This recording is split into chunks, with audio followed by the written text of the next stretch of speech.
চেয়েছিলাম তো তোমাকেই। লেখিকা সুরভি আক্তার। পিঠ পর্যন্ত চুল, নেইল পলিশ ছাড়া নখ আর পেন্সিলকে ছেলেদের মতো কানে গুঁজে তুই কি নিজেকে বায়ানি চাঁদ ছেলে প্রমাণ করতে যাচ্ছিস? আমার কিন্তু অমন হাফ মেয়ে পছন্দ না। নীরব ভাইয়ের কথায় পিছনে ফিরে তার দিকে এক নজর তাকিয়ে নিজের দিকে একবার তাকালাম। সব তো ঠিকই আছে। তারপর তার দিকে তাকিয়ে বললাম, কেন ভাইয়া, মেয়েদের কি পিঠ পর্যন্ত চুল থাকে না? নাকি সবাই তোমার বিশ্ব সুন্দরী গার্লফ্রেন্ডের মতো কোমর পর্যন্ত চুলের অধিকারী? নাকি তার মতো ময়দা সুন্দরী যে সারাক্ষণ নেল পলিশ লাগিয়ে মুখে ময়দা লাগিয়ে ঘুরতে হবে? আর বাকি রইল পেন্সিল কানে গুলার কথাটা, সেটা তো স্কেচ বানাচ্ছিলাম তাই। আর তোমার অমন মেয়ে পছন্দ না তো আমি কি করব? কোন নতুন কথা বলার থাকলে বলো, নয়তো যাও। আমার কথা শুনে নীরব ভাইয়া রেগেমেগে চলে গেল। আমি জানি সে এখানে বিয়েটা ভাঙাতে এসেছিল, কিন্তু আমি তো এত সহজে দেখে চাচ্ছি না। আচ্ছা, বিস্তারিত বলি। আমার নাম হচ্ছে অথৈ জাহান নীরা। আব্বুর নাম ইসনাত জাহান, যিনি পেশায় ব্যবসায়ী, এর আম্মু নীলিমা জাহান একজন গৃহিণী। আমার জন্মস্থান সিলেট, আর এখন বর্তমান থাকি মিরপুর। আমার আম্মুর কাছ থেকে জানতে পারি ব্যবসার কাজে আব্বুর সিলেট যেতে হয়েছিল, আর তখন 2-3 বছরের মতো তারা ওখানেই ছিল, কিন্তু দুজনের জন্মস্থান নিয়ে আসলে মিরপুর। তো কাজ শেষে আম্মুরা মিরপুর বেক করে, তখন আম্মুর এক বান্ধবীর সাথে তার আবারও দেখা হয়। কলেজ লাইফের ফ্রেন্ড ছিল তারা, আর আম্মুর সেই বান্ধবীর বিয়ে আম্মুর বিয়ের বছর 2 আগেই হয়েছিল। আর নীরব ভাইয়া তাদেরই সন্তান। কলেজ লাইফের ফ্রেন্ডস হওয়ায় তাদের দেখাটা অনেকদিন পরেই হয়েছিল, তাই পেটের অনেক কথাও জমেছিল। তাই তারা সিদ্ধান্ত নিল, যখন তারা এখানে থাকবে তাহলে নীরব ভাইয়াদের বাড়ির আশপাশে বাড়ি নিলেই হয়, এতে করে তাদের প্রায়শই দেখা হবে আর বন্ধুত্বটাও বজায় থাকবে। তারপর আমরা মিরপুরেই নীরব ভাইয়াদের বাসার কিছুটা দূরত্বে বাসা ভাড়া নিয়ে এর বর্তমান এখানে আছি। নীরব ভাইয়া আমার 4 বছরের বড়। আমার বয়স 20 হতে চললো, আর সে জবের জন্য ট্রাই করছে। নীরব ভাইয়াকে আমি অনেক আগে থেকেই পছন্দ করি, তবে কখনো বলা হয়নি। বলা হয়নি বলতে কখনো বলিনি বা বলার চেষ্টাও করিনি। কারণ আমি তাকে পছন্দ করলেও সে আমাকে পছন্দ করে না। তার উপর আবার তার প্রাণপ্রিয় গার্লফ্রেন্ড আছে, যাকে সে তার জানের মতো ভালোবাসে। এই নিজ হাত দিয়ে তাকে কত গিফট দিলাম, তার হিসেব নেই। পাড়ায় আমাকে আর নীরব ভাইয়াকে দেখে কেউ কখনো খারাপ মন্তব্য করেনি। সকলেই আমাদের বন্ধু হিসেবেই জানে। বুড়ো থেকে জোয়ান সবাই এটাই বিশ্বাস করে। আর নীরব ভাইয়া ছেলে হিসেবে বেশ। যেমন আছে রূপ, তেমনই গুণ। সব মেয়ের স্বপ্নের রাজকুমারও বলা চলে। তবে মেয়েদের সাথে তার খাতির কম, আর পাড়ায় যদি মানুষ জানে তার একটা গার্লফ্রেন্ড আছে, তাহলে সেটা কানে মুখে ছড়িয়ে যেতে বেশি সময় লাগবে না। তাই গিফট আইটেমগুলো আমি না আর নীরব ভাইয়ের গার্লফ্রেন্ড আব্বুকে দিয়ে গেছি। রং বেরঙের পেপার দিয়ে মোড়ানো বাক্সগুলো দেখলেই মনটা ভরে যেত, তবে মন খারাপের বিষয়টা ছিল সেটা অন্যজনের জন্য জমানো ভালোবাসা ছিল, আমার জন্য না। আমার যখন 19 বছর ছিল তখন কিভাবে যেন আর কি মনে করে যেন নীরব ভাইয়া আমার বার্থডে অ্যারেঞ্জ করেছিল। সেই বার্থডে আমার জন্য বেস্ট ছিল। তো তখনই আমরা হাসি মজা করতে করতে নীরব ভাইয়া আমার মুখে কেক লাগিয়ে দিয়েছিল। সেটা ধুতেই ওয়াশরুম গিয়েছিলাম। ওয়াশরুম ছিল আম্মু আব্বুর ঘরের পাশেই। তখন ওই ঘর থেকে ওদের কথোপকথন আমি স্পষ্ট শুনতে পাচ্ছিলাম। যেহেতু ওরা প্রায়শই যে কোনো বিষয় নিয়ে আলোচনা শুরু করে দেয়, সেহেতু আমি চুপচাপ মুখে পানি দিচ্ছিলাম, কিন্তু হঠাৎই অ্যান্ডির মুখে নীরব ভাইয়ের নাম শুনতে পাই। এর নীরব ভাইয়ের বিষয়ক সব জিনিসেই আমার ইন্টারেস্ট আছে, তাই আমি আর একটু দেয়ালের দিকে সরে ভালো মত শোনার চেষ্টা করলাম যে আসলে তারা বলছেটা কি। তখন আন্টিকে বলতে শুনেছিলাম তিনি নাকি এর পরের বছরই আমাকে তার বাড়ির বউ করে নিতে চান। যদিও নীরব ভাইয়ের জব নেই, তবুও তার রেজাল্ট অনেক ভালো। জব পেতে বিশেষ কোন সমস্যা হবে না। প্রথমে ঘরোয়াভাবে বিয়ে দিয়ে তারপর ভাইয়া জব পেলেই একটা ছোটখাটো অনুষ্ঠান করা হবে। অবশ্য অনুষ্ঠানে আমার বিশেষ কিছু এসে যায় না। সেদিন আমি অনেক খুশি হয়েছিলাম, যা কোনো অনুষ্ঠানের থেকে কম ছিল না। প্রায় 1 বছর পর্যন্ত সেই খুশি আমি নিজের মধ্যে সীমাবদ্ধ রেখেছি। এটা জানা সত্ত্বেও নাহার আপুকে গিফট দিয়ে গেছি। সেই টাইমটাই অনেক রাগ লাগতো নীরব ভাইয়ের ওপর। আমাকে সে ছোট থেকে চিনি, কিন্তু আমার প্রতি তার কোন ফিলিংসই জাগলো না। অবশ্য আমরা প্রায় এমন কাউকে ভালোবাসি তারা আমাদের ভালোবাসার মূল্য দেয় না। এতে অবশ্য কারো দোষও দেওয়া যায় না, কারণ ফিলিংস তো আর জোর করে আনা যায় না।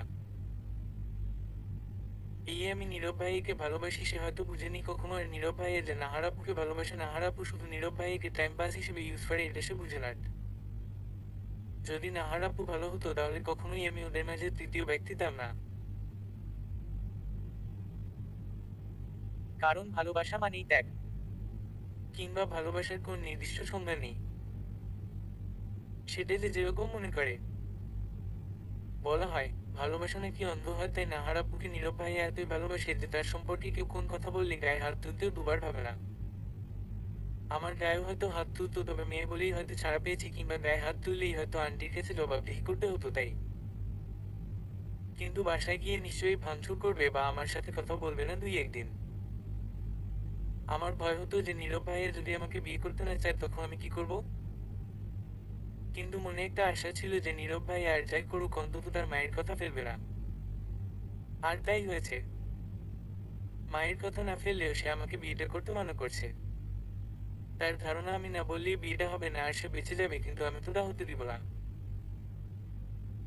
আমাদের বিয়ের ব্যাপারটা 1 মাস হলো নীরব ভাইয়ে জেনেছে, আর তখন থেকেই নানা বাহানায় আমাকে প্রত্যাখ্যান করতে থাকে, অন্য মেয়েদের সাথে তুলনা করতে থাকে।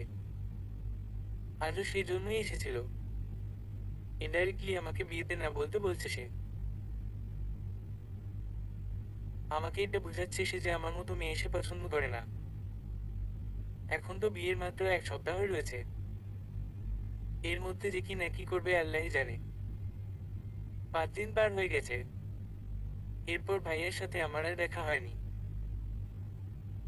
কলও করেছিলাম কিন্তু রিসিভ করেনি। করবেই বা কেন?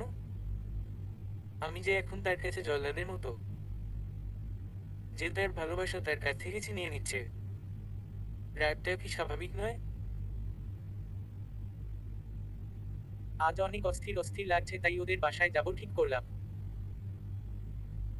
আম্মু কখনোই আমাকে ভাইয়াদের বাসায় যেতে মানা করেনি, আরও করলো না, তবে জলদি ফিরতে বললো। কেনাকাটা করতে হবে নাকি? বিষয়টা আমার কাছে সবসময়ের মতোই বিরক্তিকর। আজ 5 মিনিটের রাস্তা কেমন জানি পার হচ্ছে না। ভয় হচ্ছে এটা ভেবে যে আমাকে দেখে তার রিয়েকশন কি হবে, যদি উল্টাপাল্টা কিছু আচরণ করে।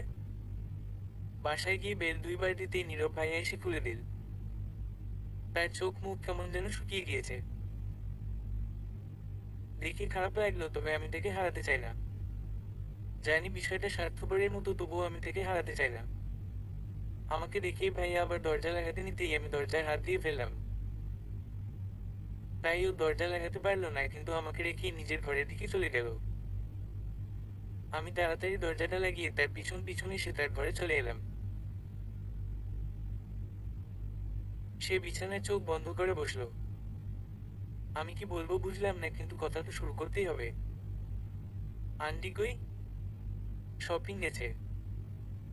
ও, তোমার মুখ এমন দেখাচ্ছে কেন? কাটা খায় নুনের ছিটা দিবি না একদম। তুই জানিস না কার জন্য আর কি কারণে আমার এই অবস্থা। ভাইয়া তুমি কেন আমার সাথে এরকম করছো? ভাইয়া বলবি না একদম, সম্পর্কগুলো লজ্জা পাবে। তোকে তো বন্ধুর চোখে দেখতাম আমি, আর সেই তুই আমার পিঠে ছুরি বসালি। জানতিস না তুই আমি নাহারকে কতটা চাই? তার জন্য প্রত্যেকটা রাত জেগে পড়েছি, রেজাল্ট ভালো করেছি, নিজেকে যোগ্য করে তুলছি যাতে ওর বাবা মা কোন দিক দিয়ে বলতে না পারে আর এই ছেলেটা তো আমার মেয়ের যোগ্যই না, বাট অ্যাট লাস্ট তুই কি করলি? বিশ্বাস করো, নাহার আপু তোমাকে ভালোবাসে না, তার অন্য ছেলেদের সাথে রিলেশন আছে। যদি তার সাথে বিয়ে করো তাহলে তোমার জীবন নষ্ট হয়ে যাবে। আমার সম্পূর্ণ কথা শেষ হওয়ার আগেই নীরব ভাইয়া আমার গালে চড় বসিয়ে দিলেন। ওই যে বলেছিলাম নাহার আপুর ব্যাপারে কেউ বললে গায়ে হাত তুলতেও দুবার ভাবে না, সেটাই। চড় খেয়ে আমার পুরো গা কাঁপতে লাগলো রাগে। তার এসব কাজে কি সত্যটা পাল্টে যাবে? ভালোবাসি বলে আত্মসম্মান নেই নাকি? সেই আত্মসম্মান নিয়ে এই মুহূর্তে আমার কাছে ভালোবাসা থেকে বড় লাগছে, কারণ যে নিজেকে সম্মান দেয় না তাকে মানুষ কি সম্মান দিবে? সেই থেকেই জবাব দিলাম তুমি এই বিয়ে করতে চাও না, তাই না? তাহলে আমিও আর জোর করব না। তুমি মুক্ত। আর এই মুখ শুকনো রেখেছ, সেটা আর শুকনো রেখ না। তোমার ফেস ব্রাইটনেস কমে যাবে, তখন আবার নাহার আপুর সাথে ডেটে যাবা কিভাবে? তোমার আন্টিকে কিছু বলতে হবে না। যা বলার বা বোঝানোর আমি করে দিব। পারলে তোমার বিয়েটা করিয়ে দিব। ভালো থেকো। এটা বলার পর আর দাঁড়ালাম না সেখানে। আমার যে কোনো অধিকারও নেই সেখানে থাকার। যাও একটা আশা ছিল সেভাবে হয়তো বিয়েটা হতো, তবে আমার প্রাণবন্ত নীরবকে আমি পেতাম না। তাই নিজ হাতে এই সবটা শেষ করে দিলাম। বাড়িতে আসার পর আম্মু শপিং এ যাওয়ার জন্য রেডি হতে বললো, কিন্তু আম্মুকে আমি কিভাবে বলি যে যাদের জন্য তাদের এত আয়োজন তারাই একে অপরের প্রতি সন্তুষ্ট না। আম্মু, কি হয়েছে? আর বসে আছিস কেন, যাবি না নাকি?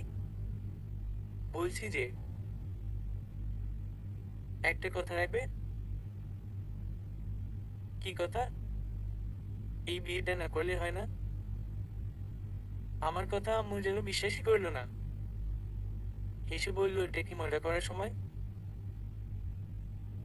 আর যে মেয়ে বিয়েতে খুশি থেকে সে আবার বিয়েতে না করবে কেন? আমি সিরিয়াস আম্মু। আজব। তোর তো বিয়েতে কোন সমস্যা ছিল না, মতো আছে বলেছিলি, তাহলে এখন এটা বলার মানে কি? আমার এখনো মতো আছে, কিন্তু যার সাথে বিয়ে দিতে চাচ্ছ সেই রাজি না। রাজি না মানে? নীরবের কথা বলছিস? নীরব রাজি না? কেন? সে তো সবার সামনে মতো দিয়েছিল।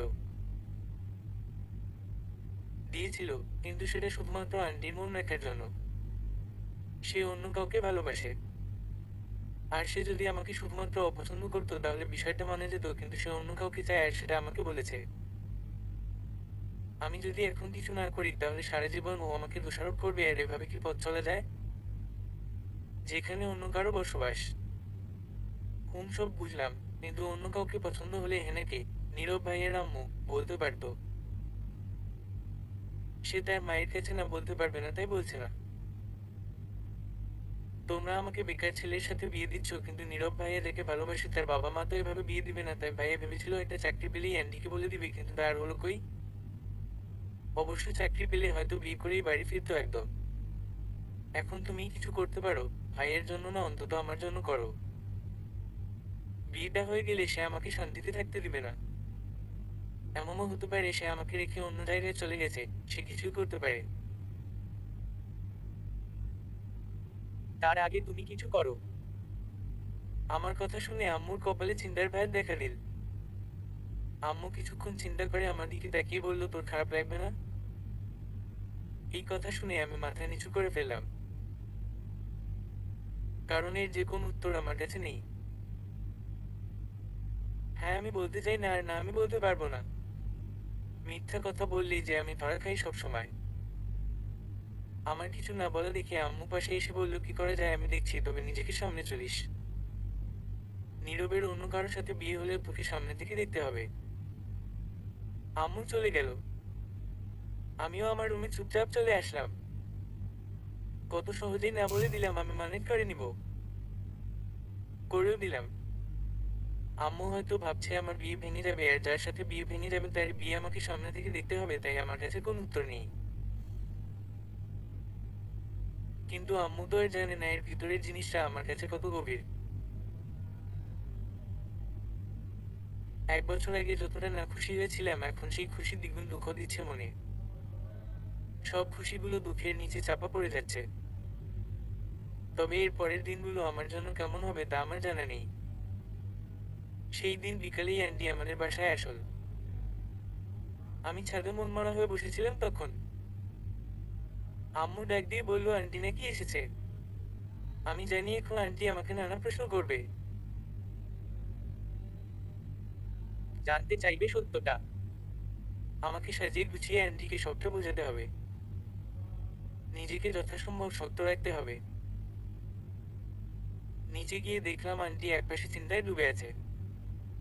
হয়তো ভাবছে তার ছেলের মধ্যে এমন কি খামতি আছে যে আমি তাকে বিয়ে করতে না করেছি।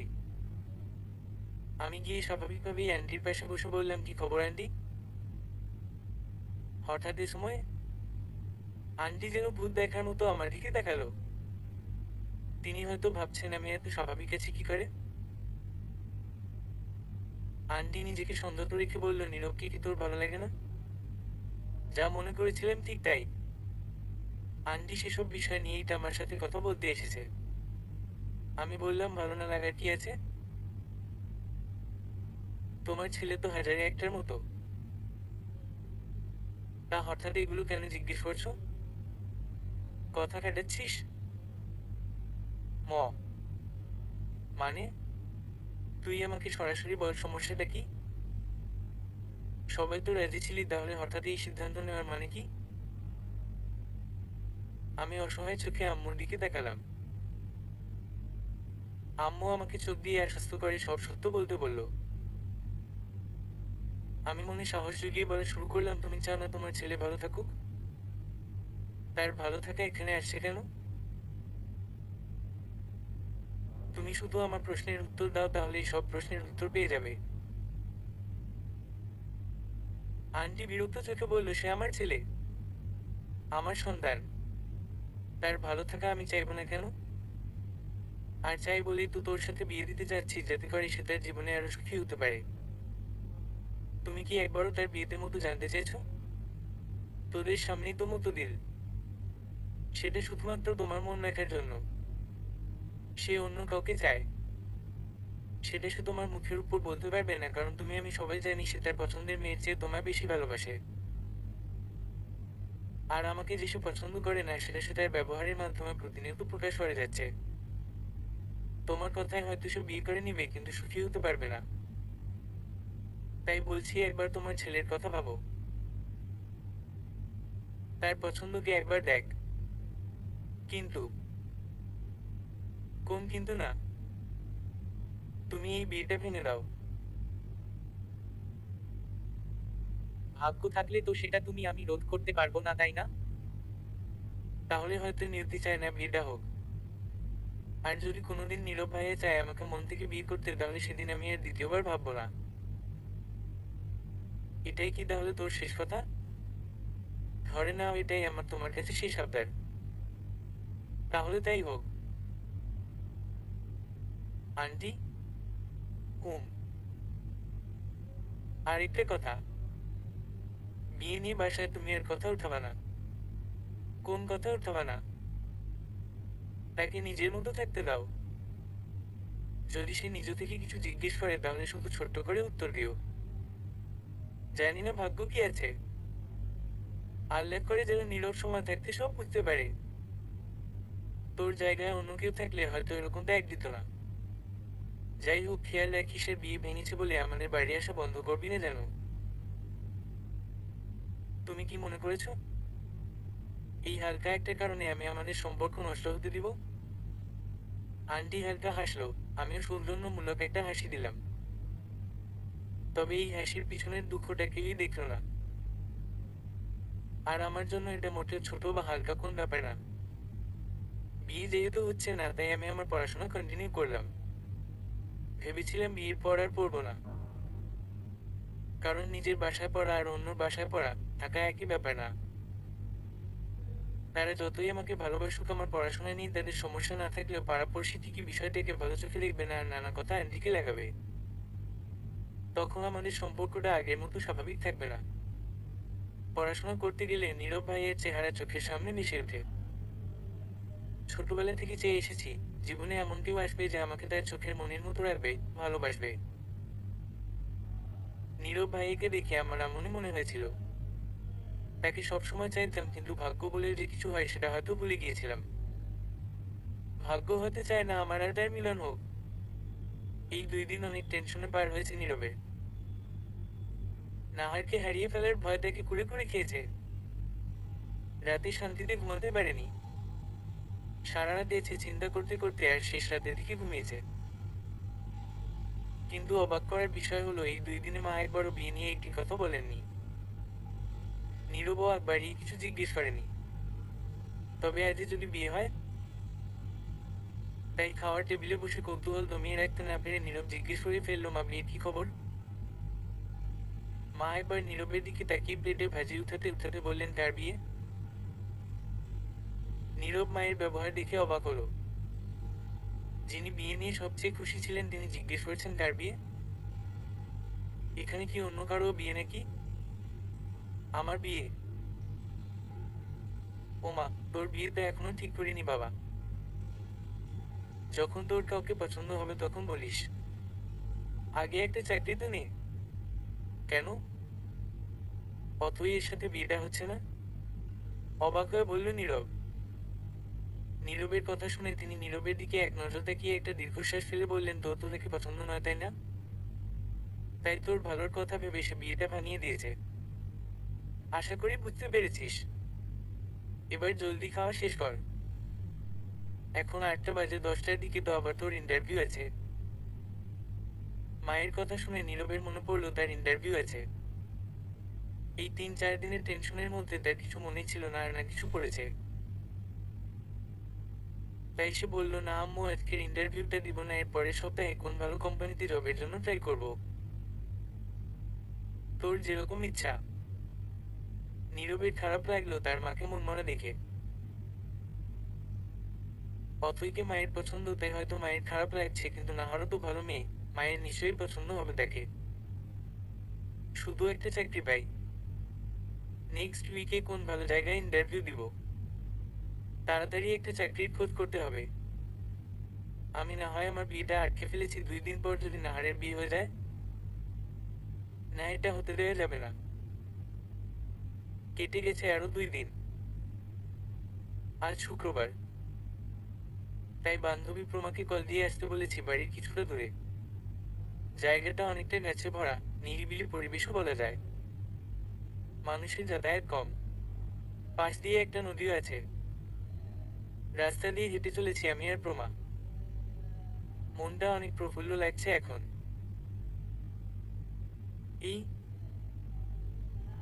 হঠাৎ প্রমার ডাকে তার দিকে তাকিয়ে বললাম, কি হয়েছে? ওইটা নীরব ভাইয়া না? তার দৃষ্টি অনুসরণ করে আমি সামনের দিকে তাকিয়ে দেখলাম নীরব ভাইয়ের কাছে হেলান দিয়ে দাঁড়িয়ে আছে, আর তার সামনে আরেকটা গাছে হেলান দিয়ে একটা মেয়ে দাঁড়িয়ে আছে। তার পিছনটাই দেখতে পাচ্ছি শুধু। তবে তার লম্বা চুল দেখে চিনতে অসুবিধা হলো না যে এইটা নাহার আপু। তাই প্রমাকে বললাম, আমার আর ভালো লাগছে না, চল না বাসায় ফিরে যাই। খুব বেশি খারাপ লাগছে? না মানে নীরব ভাইয়ের সাথে দেখা সাক্ষাৎ হয় না তো দেখা করে যাই? তোর ইচ্ছে হলে যা, আমাদের তো প্রায় দেখা হয়।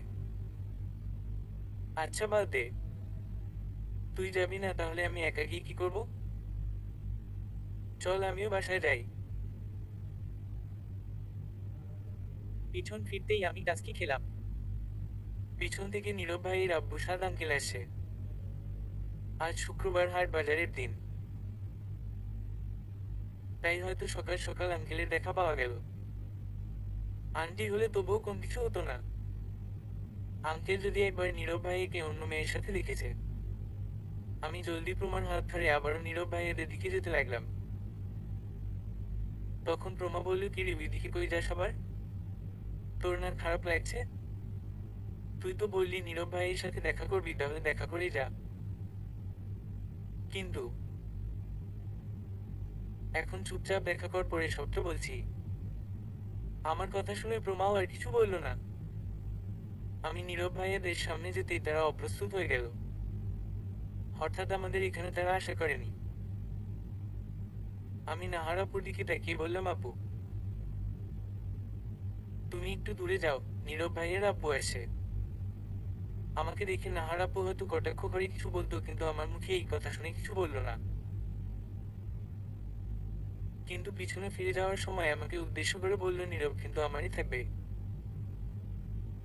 আঙ্কেলের কথা বলাতে যে ভয়ের রেখা ভাইয়ের মুখে ফুটে উঠেছিল সেটাই এখন নাহার আপুর কথায় খুশিতে পরিণত হয়েছে, তবে কথাটা আমার মনে দাগ কেটে গেল। প্রমা বুঝলো না কিছুই। কারণ এসব কিছুই শুধুমাত্র নীরব ভাই আর আমার পরিবারের মাঝেই ছিল, কিন্তু নীরব ভাই হয়তো নাহার আপুকে বলেছে কারণ সে কোন কিছুই ওর থেকে লুকায় না। এরই মাঝে আঙ্কেলও আমাদের পাশে এসে গেছে। আমরা কিছু সৌজন্যমূলক কথা বলে এই আঙ্কেলকে বিদায় দিলাম। প্রমা ও নীরব ভাইকে কিছু সাধারণ কথাবার্তা জিজ্ঞেস করলো। তারপর আমরা বিদায় নিতে গেলেই নীরব ভাইও বলল সেও এখন বাসায় যাবে, তাই আমরা একসাথেই হাঁটতে থাকলাম। প্রমা মধ্যখানে আর আমরা দুইজন দুপাশে। আমি তার পাশে দাঁড়াতে পারিনি কারণ সংকোচে এসে দাঁড়ায়নি, কারণ আমি সরে এসেছি বলে। চুপচাপ হাঁটতে হাঁটতেই হঠাৎ প্রমা বলে উঠলো, আচ্ছা নাহারাপুর তখনকার কথাটার মানে কি? ওর এই প্রশ্ন শুনে আমি আর নীরব ভাই আর দুজনেই দাঁড়িয়ে গেলাম। আমাদের দাঁড়াতে দেখে প্রমাও দাঁড়িয়ে বলল, কি হলো, দাঁড়িয়ে গেলি কেন? তখন আমরা আবারও হাঁটতে শুরু করলাম আর বললাম, তুই তো জানিসই নাহারাপু নীরব ভাইকে কত ভালোবাসে, আর আমি আর নীরব ভাই তো অনেক ক্লোজ, তাই হয়তো ভুল বুঝে বলেছে। আমার কথা প্রমার বিশ্বাস হলো বলেই মনে হয়। পরের রাস্তায় আমি সংকোচে পড়লাম কারণ এতক্ষণ প্রমার সাথে ছিল, কিন্তু তার বাড়ির ডান দিকে এর আমাদের এখন একা যেতে হবে। আমি কিছু না বলে চুপচাপ হাঁটতে থাকলাম। এমনি দিন হলে হয়তো বক বক করে মাথা খেয়ে ফেলতাম তার, তবে আজ নিজেকে নিজের কাছেই তুচ্ছ মনে হচ্ছে। নাহারকে সব বলেছি আমি, এত সংকোচের কিছু নেই। জানি আমি। জানিস মানে? তার থেকে তো তুমি কিছু লুকিয়ে রাখো না, তাই জানি। তাহলে এত সংকোচ কিসের? একটা মেয়ের পছন্দের মানুষের সাথে বিয়ে ঠিক হওয়ার পর বিয়ে ভাঙলে সে নিশ্চয়ই আনন্দে আত্মহারা হয়ে থাকবে না। না পাওয়ার চেয়ে পেয়ে হারানোর দুঃখটা বেশি লাগে। তবে সেই সুখে যে তোমার বিয়েতে আসবো না সেটা কিন্তু মনে করো না। অবশ্যই আসবো আর নিজ হাতে সবটা করব। আমার কথার বিপরীতে নীরব ভাই আর কিছু বলল না। বাড়ি ফিরেই গোসল করলাম। নীরব ভাই আর আমার বিয়ের খুশিতে যে পেন্টিংটা করছিলাম সেটা বাকি থেকে গেছে। তো কি হয়েছে? বিয়ে না হোক, সেটা তো আমি কমপ্লিট করেই ছাড়ব। তাই সমস্ত সরঞ্জাম নিয়ে বেকুনিতে এসে বসলাম। আম্মু এখানে সাধারণত আসে না, তাই এটা শেষ হলে এখানেই রেখে দেব। মন খারাপ হলে এখানে এসে এটা দেখবো। অন্যদিকে নীরব মন দিয়ে প্রিপারেশন নিচ্ছে। তার চাচা একটা ভালো জায়গায় ইন্টারভিউ দেওয়ার ব্যবস্থা করে দিয়েছে। যদিও জব সাইটগুলো থেকে এসে প্রতিনিয়ত এগুলো খবর নিতেই থাকে। তার মন মতো সরকারি চাকরির পরীক্ষা এটা। একবার টিকে গেলেই নাহারকে প্রথমে জানাবো, তারপর সে কত খুশি হবে। 25-26 বারের মতো নীরবকে ফোন দিয়ে নাহার পাচ্ছে না। মেজাজ গরম হয়ে গেছে তার একেবারে। নীরবের সাথে একবার দেখা করা উচিত, না হলে পরে ঝামেলা করবে। কিন্তু ফোন দিয়ে কি নীরবকে পাওয়া যায়? সে একদম মন দিয়ে পড়তে ব্যস্ত। যদিও নাহার ছাড়া তেমন কেউ নীরবকে ফোন দেয় না, তবুও সে ঠিক করেছে চাকরি হয়ে গেলেই নাহারের সাথে মন খুলে কথা বলবে সে। তার মন বলছে চাকরিটা এবার হয়ে যাবে। পরদিন সব কাগজপত্র গুছিয়ে মাকে সালাম করে নীরব বেরিয়ে গেল। এর আগে কয়েকটা ইন্টারভিউ সে দিয়েছে, তাই তেমন একটা নার্ভাসনেস তার মধ্যে রাগ করছে না। প্রিপারেশনও ঠিকঠাক আছে, শুধু কনফিডেন্ট থাকতে হবে। 5 মিনিট পর অফিসে এসে পৌঁছালো সে। সরকারি অফিসগুলো বুঝি এমনই বড় হয় প্রত্যেকটা? তাই হবে, নয়তো কি সরকারি কর্মচারীদের বাড়ি এমনি বড় বড় হয়? রিক্সা ভাড়া মিটিয়ে ইন্টারভিউ রুমের দিকে এগুলো সে।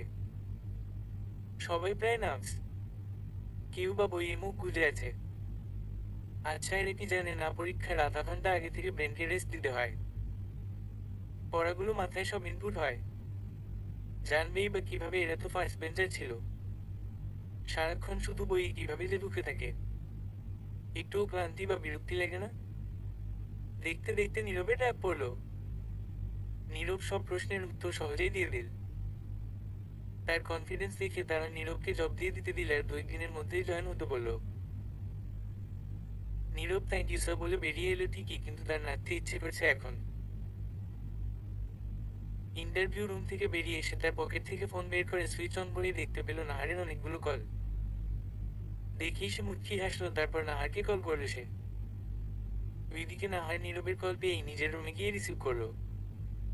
বাসায় অনেক মানুষ তো, কেউ কিছু শুনে ফেললে তো সমস্যা। হ্যালো নাহার, বলছি যে এখনই আমার সাথে দেখা করতে পারবা? নাহারেরও যেহেতু নীরবের সাথে দেখা করার প্রয়োজন ছিল, তাই সেও দ্বিমত পোষণ করল না। শুধু বলল কোথায় দেখা করতে হবে। এখানে চলে আসো, তোমার বাসার পাশে হবে। পৌঁছাতেই নীরব বলল, তোমার জন্য সারপ্রাইজ আছে। কিন্তু তোমার আর ফালতু সারপ্রাইজ আমার দরকার নেই। এর আগেও সারপ্রাইজ বললে নীরব শুধু গিফট দিত, কিন্তু এইবার যে সত্যি বড় একটা সারপ্রাইজ আছে তা নাহার শুনল না। ওর মনে হলো নীরব হয়তো কোন ফালতু গিফটই এনেছে। এভাবে বলছো কেন? আচ্ছা, ফোন অফ ছিল তাই? আচ্ছা, রাগ করো না, আমার গিফটেই তোমার সব রাগ ঠান্ডা হয়ে যাবে। বললাম তো তোমার কোন ফালতু গিফট আমার দরকার নেই। এভাবে বলছো কেন? আর কারণ কি? কারণ আমি এই রিলেশনটা আর কন্টিনিউ করতে পারছি না।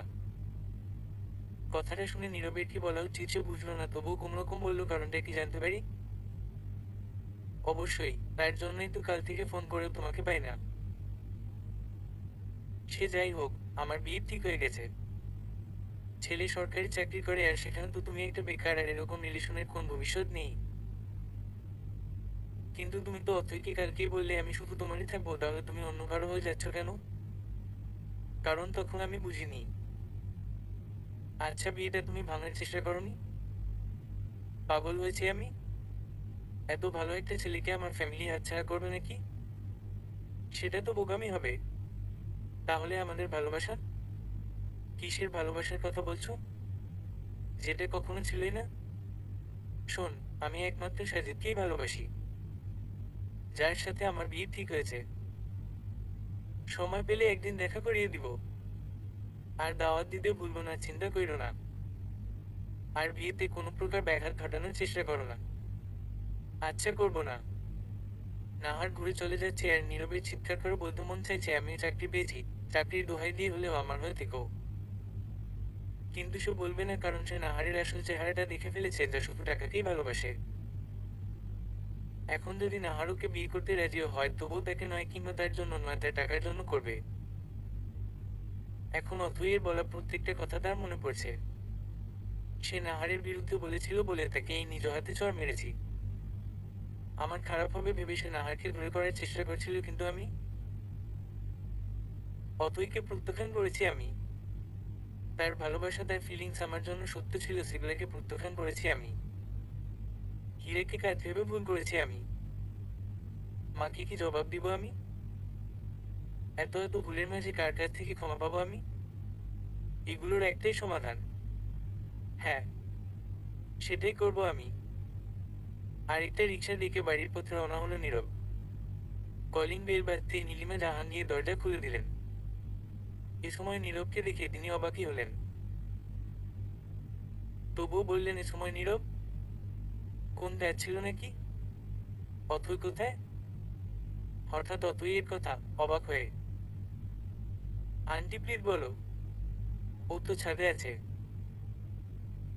আচ্ছা, বলেই নীরব ছাদের দিকে গেল। নীলিমা শুধু নীরবের কার্যকলাপ দেখলেন।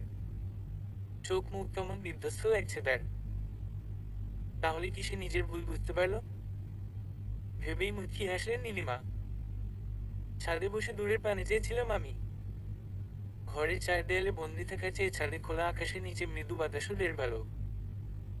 হঠাৎই পায়ের আওয়াজে পিছন ফিরেই নীরব ভাইকে দেখে অবাক হলাম। সে অনেক তাড়াতাড়ি আমার কাছে এসে বলল, অথই, একটা প্রশ্নের উত্তর দিবি? হঠাৎ সেই প্রশ্ন শুনে কেমন যেন লাগছে। তবুও বললাম, বলো। আমার যে চাকরি নাই, তবুও তুই কেন বিয়ে করতে রাজি হলি? চাকরি তো হাতের মোয়ানা, যে চাইলেই পাওয়া যাবে, আর এমনও না যে তুমি কোনোদিন চাকরি পাবা না। আর আমি কি সাহায্যে সব খেয়ে ফেলবো? আরটা আমি আমি একটা দীর্ঘশ্বাস ফেলে বললাম, সেটা তো জানোই। অতই, আমি তোর কাছে কিছু চাইলে দিবি? তোমার জন্য তো আমি নিজেকে বিলিয়ে দিতে রাজি, সেখানে কিছু চাইলে দিতে পারবো না? বলো, কি চাও? তোকে বিয়ে করতে চাই। ভাইয়ের কথার আগামাথা কিছুই বুঝতে পারলাম না। হঠাৎ কেন এই কথা বলছে তাও আমারও জানা। যে ছেলে বিয়ে করবে না বলে 1 মাস ধরে মাথা খারাপ করে দিচ্ছিল, নানা বাহানায় আমাকে বুঝাচ্ছিল সে আমাকে চায় না, আর সে আমাকে বিয়ে করতে চায়। এর নিশ্চয়ই কোন না কোন বড় কারণ আছে। বড় কোন কারণ না থাকলে এত বড় সিদ্ধান্ত নিয়ে যায় না। তাহলে কি নাহারাপুর সাথে কিছু হয়েছে? হলেও কি এত বড় সিদ্ধান্ত নিত? আমি চট করে প্রশ্ন করলাম, নাহারাপুর সাথে কিছু হয়েছে তোমার? হলে মিটমাট করে নাও। এভাবে বাচ্চাদের মতো সিদ্ধান্ত নিচ্ছ কেন? আমার কথায় নীরব ভাইয়ের ফ্যাকাশে মুখটা আরো ফ্যাকাশে হয়ে গেল। তারপর ভাইয়া বলল, ঠিক ধরেছিস, নাহারের সাথে ঝামেলা হয়েছে আমার। তবে যা সিদ্ধান্ত নিয়েছি তা বাচ্চাদের মতো নিয়ে না। নাহার কোন বাচ্চাদের মতো কমার ক্যাট করেছে। কি করেছে? ভাইয়া আমাকে আচমকাই জড়িয়ে ধরে বলল, তোর কথাই ঠিক ছিল অতই। ও আমাকে ঠকিয়েছে। আমি তোকে বিশ্বাস করিনি, তোর ভালোবাসাকে সম্মান করিনি। সবাই যখন নাহারের বিপক্ষে বলতো তখন আমি হাইপার হয়ে যেতাম। একবারও ভাবতাম না যে একজন বা দুইজন হতে চাইবে আমরা আলাদা হই, কিন্তু আমার শত্রুগুলো বলতো ও ভালো না, দেখিস তোকে ঠকাবে। আমি বিশ্বাস করতাম না। জানিস, আজ আমি আমার চাকরির খুশিতে ওকে বলতে গেছিলাম, will you marry me? But তার আগেই ও নিজের বিয়ের খবর দিয়ে দিল। ওর ফ্যামিলি থেকে জোর করলে আমি কিছু বলতাম না, বাট ও নিজে রাজি ছিল। একটাবারও বিয়ে আটকানোর চেষ্টাও করেনি। আর আমাকে কি বলছে জানিস? ওর নাকি সাজিদ নামে আগে থেকেই বয়ফ্রেন্ড ছিল, আর ও সরকারি চাকরি করে, আর ও ওকে বিয়ে করবে। আমি এতটাই স্তব্ধ ছিলাম যে ওকে কিছু বলতেও পারিনি। উল্টে ও আমাকে তার বিয়েতে দাওয়াত করেছে। এর থেকে তো এটাই প্রমাণিত হয় যে ও আমাকে কখনো ভালোবাসেনি। আমি জানি ও যেই ছেলেকে বিয়ে করবে তার টাকার জন্যই করবে। তারপর ভাইয়া একটু থামলো। আমিও স্তব্ধ হয়ে সবটা শুনলাম। ভালো হয়েছে ভাইয়া ওর সত্যিটা নিজ থেকে জানতে পারলো, নয়তো দেরি হয়ে গেলে যে কি হতো। যাক, দেরি হলেও বুঝতে তো পেরেছে। আমি ভাইয়াকে বললাম, তাহলে কি তুমি আমাকে নাহারাপুর বিকল্প হিসেবে চাচ্ছ? ভাইয়া আমার কাছ থেকে সরে দাঁড়িয়ে চোখের পানিটুকু মুছে কিছুক্ষণ চুপ থেকে বলল, কখনোই না। তোর সাথে ওর তুলনা কখনোই হয় না। তুই আমার ব্যাপারে ভেবে আমাকে চেয়েছিস আর ছেড়ে দিয়েছিস, আর ও আমার ব্যাপারে কখনো ভাবেনি। তুই তোর মতো আর ও ওর মতো। আমি তোকে তোর মতোই চাই। তুমি তো নাহারাপুকে অনেক ভালোবাসো। সে যদি কোনোদিন তোমার কাছে ফিরে আসতে চায় তাহলে সেদিনই কি আমার তোমার জীবনে শেষ দিন হবে? কখনোই না। ভুলের ক্ষমা হয় বিশ্বাসঘাতকতার না। আমি কখনো তোমার ভালোবাসা পাবো? চেষ্টা করব। আমার একটা শর্ত আছে। আমার কথা শুনে ভাইয়া প্রশ্নবোধক দৃষ্টিতে তাকিয়ে রইল। তা দেখে আমি বললাম, তুমি আমার হচ্ছিলে না। আমিও কিছু বলছিলাম না, কিন্তু এখন যেহেতু নিজ থেকেই আমাকে চাইছো, তাই আমাকে ভালোবাসতে না পারলেও আমি চাই তুমি আমার হয়ে থেকো। আমাকে বিশ্বাস করো তো? করি। আমি রাজি। তারপর ভাইয়া বলল, এবার আমাকে বিয়ে করা যায় তো? আমি মৃদু হেসে জবাব দিলাম, দেয়। তাহলে চল। কোথায়? কাজী অফিস।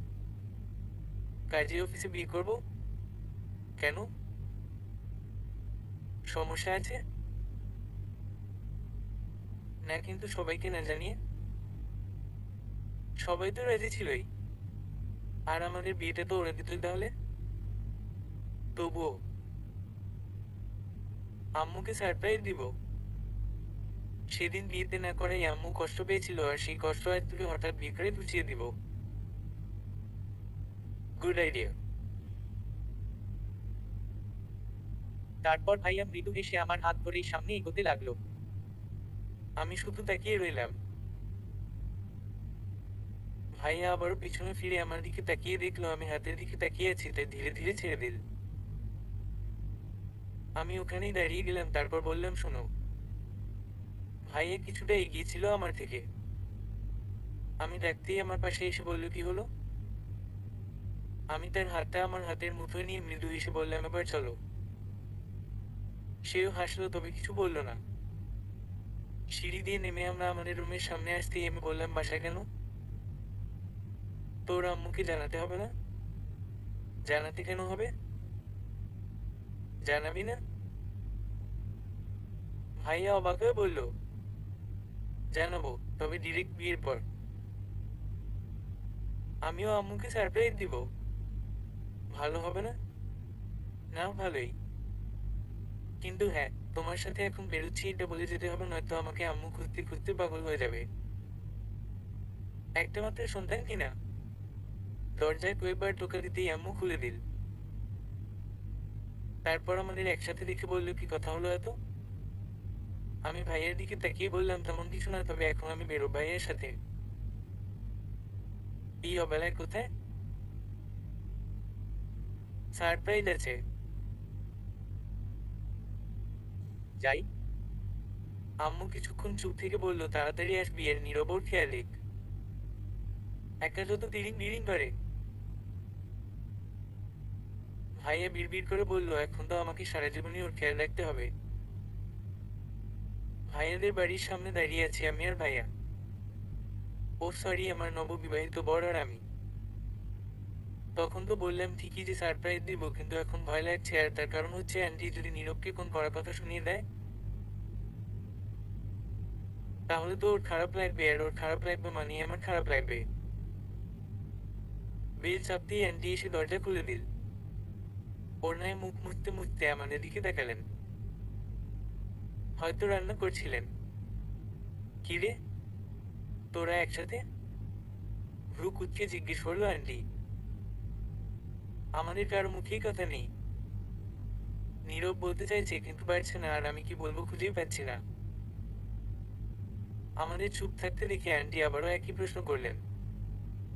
এবার নীরব একদমই বলে দিলে, আমরা বিয়ে করেছি আম্মু। কথাটা শুনে আন্টি কিছুক্ষণ আমাদের দুইজনের দিকে তাকিয়ে বললেন, তোরা আর মশকরা করার সময় পেলি না? মানুষ পেলি না নাকি বিষয় পেলি না? আই এম সিরিয়াস আম্মু। এবার আন্টি আমাদের দিকে এমন করে তাকালেন যেন জানজাইলের অবস্থা।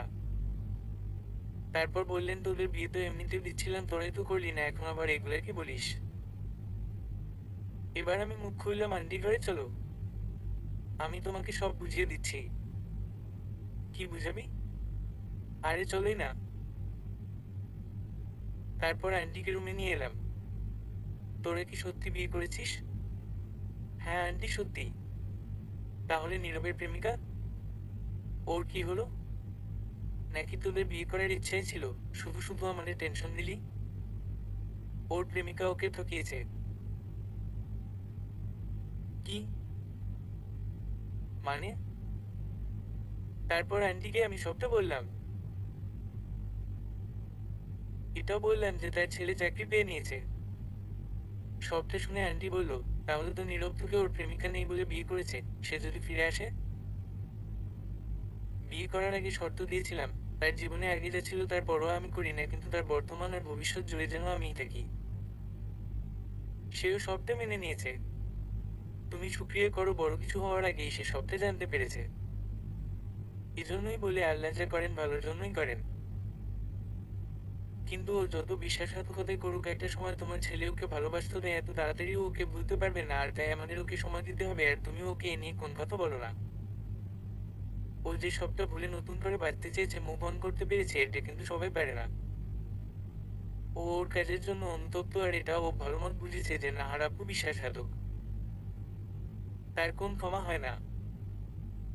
এত ভুলের মাঝেও তুই নীরবকে ক্ষমা করে দিলি? ওকে কিছুদিন শাস্তি দেওয়া উচিত ছিল, তারপর মেনে নেয়া। না গো, তখন কোন শাকচুন নিয়ে আবার নিয়ে যেত আমার বরকে। একটার থেকে তো আল্লাহ বাঁচিয়েছেন। আর সত্যি বলতে, তার চেহারার দিকে তাকিয়ে আমার প্রচুর মাও লাগছিল। আর আমি তো তোমাকে বলেছিলাম, যেদিন সে আমাকে মন থেকে বিয়ে করতে চাইবে, সেদিন আমি আর দুবার ভাববো না। আর ক্ষমা করা তো মহৎ গুণ। তুমিও ক্ষমা করে দাও আর মেনে নাও আমাদের। যে আমার ছেলের জন্য বিয়ের আগে এতটা ভেবেছে, সেটা তুই, আর তাই তোকে আমার এত ভালো লাগে। আন্টির কথায় আমি মৃদু হাসলাম। তারপর আন্টি বলল, তোর মা জানে এত কাণ্ডের কথা? আমি ঠোঁট উল্টে বললাম, তোমার ছেলে তোমাকে খুশি করার জন্য আমাকে কাজে অফিস গিয়ে বিয়ে করেছে, আর আমিও তার কথার তাল মিলিয়ে আম্মুকে সারপ্রাইজ দিব বলে কিছু বলিনি। তাহলে বাসায় চল। মানে কি? নতুন বউকে বাড়ি থেকে বের করে দিচ্ছ? তা দিব কেন? আর তোদের বিয়ের কথা আমরা তিনজন ছাড়া আর কেই বা জানে? তাই তোদের আবার বিয়ে দিব, আর সেটা হবে সবার উপস্থিতিতে। তাহলে এখন তোদের বাসায় যাব। আমাদের বাসায় পৌঁছে আম্মু দরজা খুলে আমাকে আন্টির সাথে দেখে ভ্রু কুঁচকালো। হয়তো ভাবছে, গেলাম নীরবের সাথে আর ফিরছি আন্টির সাথে, তাহলে সারপ্রাইজ কই? কিরে, তোর আন্টি তো সারপ্রাইজ নাকি? কিরে হেনা, আমি সারপ্রাইজ না। আমাদের ছেলে মেয়ে আমাদের আরো বড় সারপ্রাইজ দিয়েছে। মানে? মানে ওরা বিয়ে করে ফেলেছে। আম্মু হা করে আন্টির দিকে, তারপর আমার দিকে তাকিয়ে বলল, মানে কিভাবে? তারপর আন্টি আম্মুকে সব বলল, আমাদের বিয়ের কথা আর বিয়ে কেন হলো এটাও। আবার আমাদের বিয়ের আয়োজন করা হবে এটাও বলল। আন্টি যেতেই আম্মু বলল, তুই কি আসলেই রাজি? আমি হালকা হেসে বললাম, আমি তো আগেই রাজি ছিলাম, শুধু নীরব যে নিজের ভুল বুঝতে পেরেছে এটাই অনেক। বিয়ে ভাঙার পর তো তোমারও মুড অফ ছিল, তাই যখন ও বিয়ের কথা বললো তখন আর না করতে পারিনি। নাহার আপু তার বিয়ের কার্ড নীরবের বাসায় পৌঁছিয়েছে। নীরব তখন বাসায় ছিল না, ও আজকে জয়েন করেছে। কার্ডটা আন্টি পেয়েছে, তারপর আমাকে জানিয়েছে 1 সপ্তাহ পরে বিয়ে তার। সেই হিসেবে আমাদের যাওয়া উচিত। আর সেই জন্য আন্টিকে বলেছি যাতে আমাদের বিয়েটা এই 1 সপ্তাহের মধ্যেই হয়ে যায়। নাহার আপুর যাতে কিছুতেই মনে না হয় তার দেওয়া চেকার জ্বালায় নীরব কষ্ট পেয়েছে। যদিও পেয়েছে, তবুও আমাদের এমনটা বোঝাতে হবে যে সে তার মতোই সুখে আছে আর বিয়ে করে ফেলেছে, তাও আবার তার আগেই। না হলে বিয়ের খুশির সাথে এই খুশিতে নাহার আপু গদগদ হয়ে যাবে। বিকেলে নীরবদের বাসায় যাওয়ার কথা আছে আমার। মানে আমি ঠিক করেছি যাব। আমার মনে হয়েছিল নাহার আপু শুধু কথার কথা বলেছে বিয়েতে দাওয়াত দিবে, কিন্তু সত্যিই যে এরকম করবে ভাবিনি। নীরবের উপর এর প্রভাব কেমন হবে সেটা হয়তো জানি না, তবে খুব একটা যে ভালো হবে না সেটা তো জানা আছে। গিয়ে বেল চাপতেই নীরব এসে দরজা খুলে দিল। আমার তো হার্টবিট মিস করছে। হয়তো মাত্রই ফিরে হাত মুখ ধুয়েছে, এখনো চেহারায় পানি জমে আছে। আমাকে দেখে নীরব বলল, অতই এই সময়, আয় ভেতরে। আমি ভিতরে যেতেই নীরব দরজা লাগিয়ে দিল। কি বলে কথা শুরু করবো বুঝলাম না। নীরব তার ঘরের দিকে যেতে যেতে বলল, কোন ব্যাচ ছিল? নীরবের কোন টেনশন নাই, তার মানে এখনো সে জানে না। আমি বললাম, আন্টি কই? রান্নাঘরে। এই জন্যই নীরব দরজা খুলতে এসেছিল। আমিও বলে রান্নাঘরের দিকে আসলাম। আন্টি আমাকে দেখে বলল, কিভাবে নীরবকে এসব বলি বলতো? আমিও তো সেটাই ভাবছি। সোজাসুজি তো আর বলতে পারবো না, না হলে এসে নাওয়া খাওয়া ছেড়ে বসে থাকবে। তারপর আবার নতুন চাকরি পেয়েছে সে, এখন ঠিক মতো না গেলে তাকে ঘাড় ধাক্কা দিয়ে বের করে দিবে। আন্টি চুলাটা বন্ধ করে কাপের মধ্যে চা ঢালতে ঢালতে বলল, তা তো ভাববার বিষয়। 1 মিনিট, চাটা আমাকে দাও। খাবি? আরে না, তোমার ছেলের জন্য কিনা। হুম। আগে বলো বিয়ের কার্ডটা কোথায় আছে, বাকিটা আমি সামলে নিচ্ছি। তুমি শুধু তোমার ঘরে চুপচাপ বসে থাকো, নয়তো বাইরে চলে যাও কিছু সময়ের জন্য। যখন ফিরে আসবে তখন দেখবে সবটা করে ফেলেছি, আর বিয়ে কিন্তু 1 সপ্তাহের মধ্যেই শেষ করতে হবে। আচ্ছা ধর, এমনিতেও বাসায় মন দিচ্ছে না, আমি বরং পাশের বাসা থেকে ঘুরে আসি। তাই যাও। চায়ের কাপটা হাতে নিয়ে হালকাভাবে দরজা খুলে দেখি নীরব আছে কিনা। না, দেখা যাচ্ছে না। কি গেল? আমি ঢুকে এদিক ওদিক তাকাতেই পিছন থেকে নীরবের শব্দ শোনা গেল, গাড়ি খুঁজিস? ওর হঠাৎ কথা শুনে আমি ভয় পেয়ে যাই। হালকা সাহস নিয়ে পিছনে ঘুরে তার সোফার দিকে এগিয়ে গিয়ে চায়ের কাপটা ইশারায় নিতে বলে বললাম, তোমার ঘরে আর কাকে খুঁজবো? সে চায়ের কাপ হাতে নিয়ে বলল, আর কিছু? সব সময় কি কিছু থাকা লাগবে? এমনি আসতে পারি না? পারিস তো। আমি তার দিকে এগিয়ে গিয়ে তার থেকে কিছুটা দূরত্ব রেখে সোফায় বসে বললাম, চা শেষ করো, কথা আছে। কিসের কথা? আগে চুপচাপ খাও, খাইতে খাইতে কথা বলতে হয় না। এবার নীরব চুপচাপ নিজের চা শেষ করে পাশের টেবিলে চায়ের খালি কাপটা রেখে বলল, বল। ব। বলছি তা, যে আমরা বিয়ে করবো কবে? কালকেই না করলাম? সেটা তো আর মানুষ জানে না। আচ্ছা, তো এখন আমি কি করব? আন্টি যে তারিখ ঠিক করবে সেই তারিখে পুনরায় বিয়ে করবে। আচ্ছা, তুমি আমাকে মন থেকে মানো? না মানার কি আছে? তাহলে একটা কথা রাখবে? কি? আমি উঠে নীরবের ড্রেসিং টেবিলের উপর থেকে বিয়ের কার্ডটা নিয়ে নীরবের হাতে ধরিয়ে পড়তে বললাম। সে আমাকে ইশারায় জিজ্ঞেস করলো, এটা কি? আমি বললাম, পড়লেই বুঝতে পারবে। পুরোটা পড়ে নীরবের চোখ মুখে অন্ধকার দেখা দিল। ও চুপচাপ কার্ডটা আগের মতো ভাঁজ করে পাশে টেবিলে রেখে দিল। আমি চুপচাপ গিয়ে ওর পাশে বসলাম, তবে আগের চেয়ে দূরত্ব কম রেখে। তো এখন কি চাস তুই? আমি চাই আমরা ওই বিয়েতে যাই। আমাকে মারতে চাস তুই? আমি কিভাবে যাব? নিজেকে কন্ট্রোল করব কিভাবে? তোমার এই করুণ অবস্থা, দুঃখী চেহারা দেখার জন্যই তো নাহার আপু তোমাকে দাওয়াত করেছে। এখন তুমিও যদি দেবদাসের মতো কষ্ট পাও, না যাও, তাহলে সে বুঝবে সে তার কাজে সফল। অন্যকে কষ্ট দিয়ে সে সুখী আছে। তার এটাই মনে হবে। তুমি কি এটাই চাও? কিন্তু ও যখন অন্য কারোর সাথে হেসে হেসে কথা বলবে, আমার সামনেই অন্য কারো হয়ে যাবে, আমি কিভাবে নিব? এই জন্য তো আমরা যাবো এজ কাপল। আজ আমাদের বিয়ে। যেমনটা চেয়েছিলাম তেমনি নাহার আপুর বিয়ের আগে আমাদের বিয়েটা সম্পন্ন হবে। পার্থক্য শুধু এইটুকুই যে আগের মতো শুধু পরিবারের সদস্যরা থাকবে না, আরো থাকবে কিছু আত্মীয় স্বজন। নীরব আগের মতো প্রাণবন্ত না থাকলেও খুব একটা মন মনে নেই। হয়তো বুঝে গেছে ভালোবাসলেই পেতে হবে এমনটা না। প্রথমবারের মতো নীরবের ঘরটা এত আপন লাগছে। এখন কোন কিছু ধরতে গেলে আমাকে আর পারমিশন নেওয়া লাগবে না। সবটাই আমারও সমান অধিকার। হ্যাঁ, বিয়ে শেষে এখন আমি নীরবের ঘরে।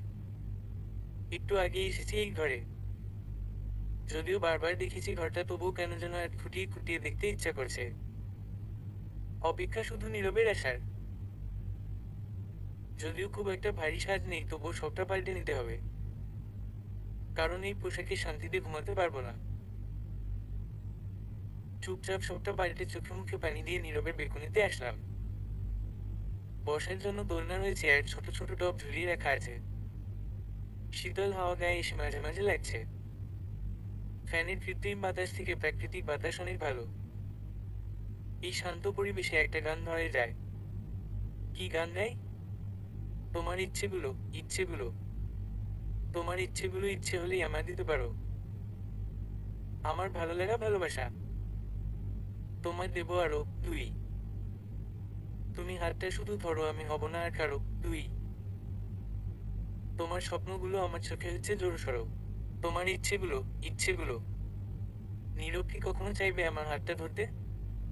বুক চিরে শুধু দীর্ঘশ্বাসে বেরিয়ে এলো, কারণ এর উত্তর তো আমার কাছে নেই। নীরব যদি মন থেকে ভুলতে চায় তাহলে অবশ্যই পারবে, আমার বিশ্বাস। অবশ্য খারাপ স্মৃতিকে যতদিন মনে রাখা হবে ততদিন দুঃখ দেবে। নীরব এখনো আসলো না। আমি রুমে এসে বসলাম। ড্রেসিং টেবিলের দিকে তাকিয়ে দেখলাম নিজেকে একবার। অতটা সুন্দরী না আমি। তাই কি নীরব আমাকে প্রত্যাখ্যান করতো? হতেও পারে, আবার নাও পারে। নীরবের সাথে কি আমাকে মানাবে? আয়নার একদম সামনে গিয়ে দাঁড়ালাম আমি। রূপ লাবণ্যকে তেমন একটা মূল্যায়ন না দিলেও আজ কেন যেন সেই জিনিসটারই কমতি লাগছে। এরই মাঝে নীরব আসল।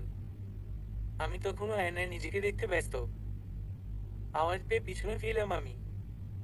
নীরবের দিকে এগিয়ে গিয়ে দরজাটা লাগিয়ে তার দিকে তাকিয়ে বললাম, আমি সুন্দর না বলেই তুমি আমাকে প্রত্যাখ্যান করতে দেয় না?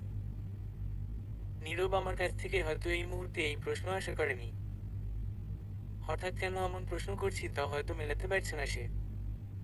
কিছুক্ষণ চুপ থেকে এসে বলল, আমি কোনোদিনই মানুষের রূপ দিয়ে বিচার করিনি, তোকে না। এই কথায় মনে অল্প একটু আশা জাগলো। আমি একটু স্বাভাবিক হয়ে মাথা নিচু করে বললাম, ফ্রেশ হয়ে নাও। নীরব তার কাপড় নিয়ে বাথরুমে চলে গেল। মাথা নিচু করেছিলাম চোখের পানি আড়াল করতে। সত্যি বলতে আমি ধরেই নিয়েছিলাম সে আমাকে রূপের জন্য প্রত্যাখ্যান করেছে, আর এটা ভেবেই চোখে পানি এসে গেছিল। বিছানায় গিয়ে চুপচাপ বসলাম আমি। এখন আমার কি করা উচিত? নীরবের জন্য অপেক্ষা নাকি ঘুম চলে যাওয়া?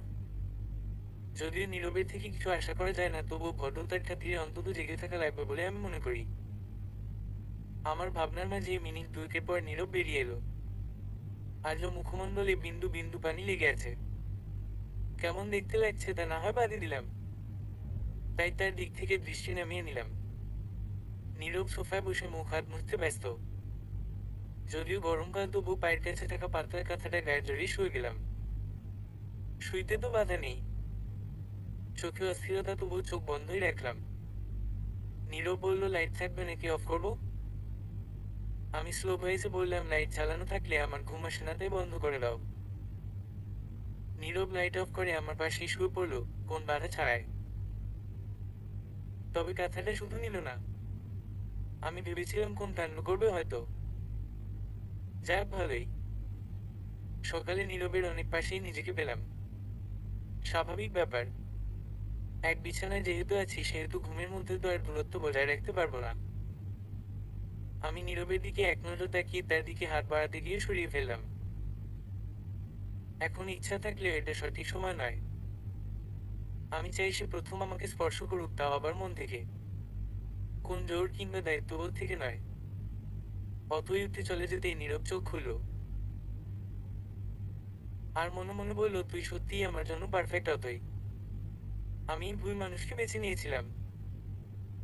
যতই নাহারের প্রতি আমার ঘৃণা আসুক, আপাতত সেটা ভালোবাসা থেকে কমে দেখতে পাচ্ছি, কারণ একসময় থেকে আমি কতটা চেয়েছি তা শুধু আমিই জানি। যেদিন মনের উপর রাজত্ব করে নাহারের নাম সরাতে পারবো, সেদিন এই মনে শুধু তোর নামই থাকবে। নীরব ঘুমিয়েছিল ঠিকই, কিন্তু ঘুমের মধ্যে কেউ আমাদের দিকে তাকিয়ে থাকলে এমনি এমনি বিরক্তি বোধে চোখ খুলে যায়। এখানে যেহেতু সে একাই নেই, তাহলে অথই তাকিয়ে আছে। তবুও সে চোখ খুলেনি, কারণ চোখ খুললে অথইকে অস্বস্তিতে পড়তে হতো। অথই ফ্রেশ হয়ে এসে দেখে নীরব উঠে গেছে, তাই সে বলল, কখন উঠেছ? নীরব অথইর দিকে চেয়ে বলল মাত্রই। ও, উঠে ফ্রেশ হয়ে নাও, তারপর নাস্তা করতে আসো। তোমার অফিস টাইম তো আমি জানি না, আমাকে পরে জানিয়ে দিও এক সময়। এখন আন্টির কাছে গেলাম। অথই চলে গেলে নীরব উঠে বসে তারপর ফ্রেশ হতে যায়। অফিস টাইম 9টা থেকে শুরু তার, এখন সবে 8টা বাজে। তাড়াহুড়োর কিছু নেই, সব আরামসে করা যাবে। সকালেই গোসল সেরে নেয় নীরব। সারাদিন তো আর সময় পাওয়া যাবে না, যদিও এখন নতুন, তবুও এখন থেকেই টাইম নিয়ে সব করতে হবে, তাহলে বসের বিশ্বস্ত হওয়া যাবে আর প্রয়োজনের সময় ছুটি নেওয়া যাবে। কখন প্রয়োজন আসে বলা তো যায় না। খাওয়া দাওয়া, গোসলের যাবতীয় কাজ শেষে 8টা 40-এর দিকে নীরব বেরিয়ে যায়। অফিস একটু দূরে হওয়ায় অথই তাকে টিফিন এগিয়ে দেয়। নীরবও হাসি মুখে গ্রহণ করে। এই হাসি যেন অথইয়ের মনে আনন্দের বন্যা জাগিয়ে তোলে। নীরব যাওয়ার পর আমি সব কাজ আন্টির হাতে হাতে শেষ করে ফেলি। আমাদের মাঝে তেমন একটা ফর্মালিটি নেই। বিয়ের আগে আসলেও আমি আন্টিকে যে কোনো কাজে সাহায্য করতাম, শুধু নীরবের টানে নয়, আন্টির ভালোবাসার টানে। আমরা আমাদের বাবা মায়ের একমাত্র সন্তান হওয়ায় আমার আম্মু যেমন নীরবকে তার ছেলের মতন ভালোবাসেন, তেমনি আন্টিও আমাকে তার মেয়ের মতোই ভালোবাসে। যদি আমাদের সম্পর্কগুলো এরকম না হতো, তাহলে বিয়ে ভাঙার পর পুনরায় বিয়ে হওয়া একটা কল্পনা মাত্র ছিল। সব কাজ শেষে গোসল করে নিলাম। এখন আমার কাজ হচ্ছে শাড়ি পছন্দ করা, নাহার আপুর বিয়েতে পরার জন্য। শাড়ি পরলে একটু বউ বউ ফিলিং আসবে। নীরব কি পরবে তাহলে? পাঞ্জাবি? শাড়ি পাঞ্জাবি তো এক জোড়ার মতো। নীরবের অনেক পাঞ্জাবি দেখেছি আমি, তার পাঞ্জাবিগুলো ছিল দোকানের কালেকশনের মত, একদম ইউনিক। তাহলে আমাদের মিলিয়ে পড়তে হবে। আহা, কি একটা ফিলিংস! কালার সিলেক্ট করা আমার কাজ না। সেই কখন থেকে একটার সাথে আরেকটা মিলানোর চেষ্টা করছি, কিন্তু মিলছে না। না, মিলছে না বললে ভুল হবে, আমি মেলাতে পারছি না। সম্পূর্ণ না মিললেও হালকা একটু মিল পাচ্ছি, তবে সেটাও মনে ধরছে না। সুতরাং নীরবকেই নির্বাচন করে দিতে হবে বলে আমি মনে করি। সব কাজ শেষে আন্টি একটু শুয়েছিল, আমিও ঘরে ছিলাম। ড্রেস শুট করতে গিয়ে খাওয়া দাওয়া করিনি, তাই আন্টিকে ডেকে আমি আর আন্টি খেয়ে নিলাম। নীরবের বিকালে আসার কথা, তবে আরো দেরি হতে পারে। বিকালে নীরব আসলে আমি দরজা খুলে দেই। নীরব ঢুকতেই তার প্রথমে অথইয়ের দিকে চোখ পড়ল। ও অথইকে চিনতেই পারেনি। পা থেকে মাথা পর্যন্ত একবার দেখে নিল সে। কারণ আর অথই শাড়ি পরেছে, মিষ্টি কালার শাড়ি। কালো সম্ভবত পরেছিল, তবে সেভাবে দেখা হয়নি। দেখবেই বা কিভাবে? চারিদিকে তেমন মানুষ না থাকলে যে খুব কম মানুষ ছিল তাও না। সেই অবস্থায় যদি নতুন বউয়ের দিকে সে তাকিয়ে থাকে তবে নিতান্তই থেকে লজ্জায় পড়তে হতো। আর যাই হোক, মুরব্বীদের সামনে তো আর বউ দেখতে পারবে না। তারপর আবার কাল যখন সে রুমে আসলো তখন অথই চেঞ্জ করে ফেলেছিল। আবার রুমে আসতেই সব উদ্ভট প্রশ্ন তার মাথা হ্যাং করে দিয়েছিল। তাই তাকে একটুও দেখা হয়নি। এভাবে দাঁড়িয়ে থাকতে দেখে অথই নীরবকে উদ্দেশ্য করে বলল, কি হলো? ভিতরে আসো। তা শুনে নীরব ভিতরে এলো। হাত মুখ ধুয়ে বেরিয়ে আসতেই অথই বলল, কিছু খাবে এখন? তুই আমাকে যেভাবে খাওয়াচ্ছিস ওভাবে খেতে থাকলে তো বেলুন হয়ে যাব। আমি ভেবে পাচ্ছি না আমি ওকে বেশি খাওয়ালাম কখন। আরে বেশি দূরে থাক, আমি ওকে খাওয়ালামই কখন? আসলে আমি তো কালকে। আমাকে চুপ থাকতে দেখে নীরব বলল, কিরে চুপ করে গেলি যে? না, ভাবছি তোমাকে খাওয়ালাম কখন। সকালে যে দুপুরের জন্য টিফিন দিলি ওগুলো তো বড়ও খায় না। তা শুনে আমি বললাম, ও এক বেলাতেই কাতর হয়ে গেলে? তাই নিজে খেতে পারো না সেটাই বলো। খামোখা গরুর উপর দোষ দিচ্ছ কেন? অপমান করছিস? অপমান করার মতো কিছু বলেছি? নীরব মুখ বাঁকিয়ে আবারও ঘরে চলে গেল। আমি গেলাম আন্টির কাছে। নীরব কিছু নাই খাইতে পারে, আন্টি তো খাইতে পারে, কিন্তু কেউই কিছু খায় না, তাই আমি রুমে চলে আসলাম। নীরব তখন বলল, আম্মু খেয়েছে দুপুরে? তোমার কি মনে হয়? না খাইয়ে রাখছি। নীরব বই পড়ছিল তখন একটা। আমার কথা শুনে আমার দিকে চেয়ে বলল, সহজ একটা কথা জিগাইলাম, সহজ করে উত্তর দিতে পারস না? না পারি না। ঝগড় উঠে। আপনি আগে কি করছে? চুপ করে আমাকে একটু সাহায্য করলে খুশি হতাম। নীরব ভ্রু উঁচিয়ে জিজ্ঞাসা করলে, কি? আপনার জন্য নীল ড্রেস পছন্দ করছি, কালকে পরবেন। কাল? ওহ, পরাই যায়। ঢং। এমন মনমরা হয়ে বলছে যেন সব দুঃখ ওনারই। নীরব ভ্রু কুঁচকে কিছু বলতে নিবে তার আগে আমি বললাম, হয়েছে। এখন আপনার প্রেম কত গাঢ় ছিল, কত ভালোবাসা ছিল, ইউনিট টাইম এগুলো বলতে শুরু করে দিবেন না, আমনে মেজাজ খারাপ। বলেই আমি চলে আসলাম। নীরব অতইর কথা হা হয়ে শুনল পুরোটা। যতগুলো কথাও বলছে তার মধ্যে একটা কথাও আমি মনের মধ্যেও আনিনি, এখন আরো যা চাইলো। বাপরে বাপ, না হারকে মনে করার টাইমই পাব না আমি। অবশ্য মনে করতে চাই না। যতগুলো কথা ছেড়ে এলাম ততগুলোর একটাও আমার মনের কথা ছিল না, রাগও ছিল না। শুধু এখন উল্টে কোন রিয়েকশন না দেখায় তাহলেই হবে। সন্ধ্যা তো হয়ে আসল ছাদের দরজা লাগিয়ে আসতে হবে। তারপর হয়তো নাস্তা বানাতে হবে। এই টাইমে নীরবদের বাসায় কোনোদিন শুধু দেখতাম আন্টি নাস্তা বানাচ্ছে। কারণটা নীরব। ও বেশিরভাগ সময় রাতের খাবার খায় না, আন্টি বলেছিল। এখন না খাইয়ে তো রাখতে পারবে না, তাই নাস্তা বানাতো। এখন তো সে চাকরি করে, সারাদিন খাটে, তাহলে নিশ্চয়ই ওর খাওয়ার কথা। জিজ্ঞেস করে নিতে হবে, না হলে আবার নাস্তা বানাতে হবে। বানাতে হলে আন্টিকে কিছু করতে দিব না। এখন আমি আছি না। আন্টি কি করছে এখন? ঘুমাচ্ছে হয়তো। যাই হোক, নীরবের কাছে গিয়ে তাকে জিজ্ঞেস করতে হবে। এই যে হুমকি, নাস্তা খাবেন নাকি রাতের খাবার? যেটা মন চায় বানিয়ে ফেল। হ্যাঁ, আপনি খুব শুনেন তো আমার কথা।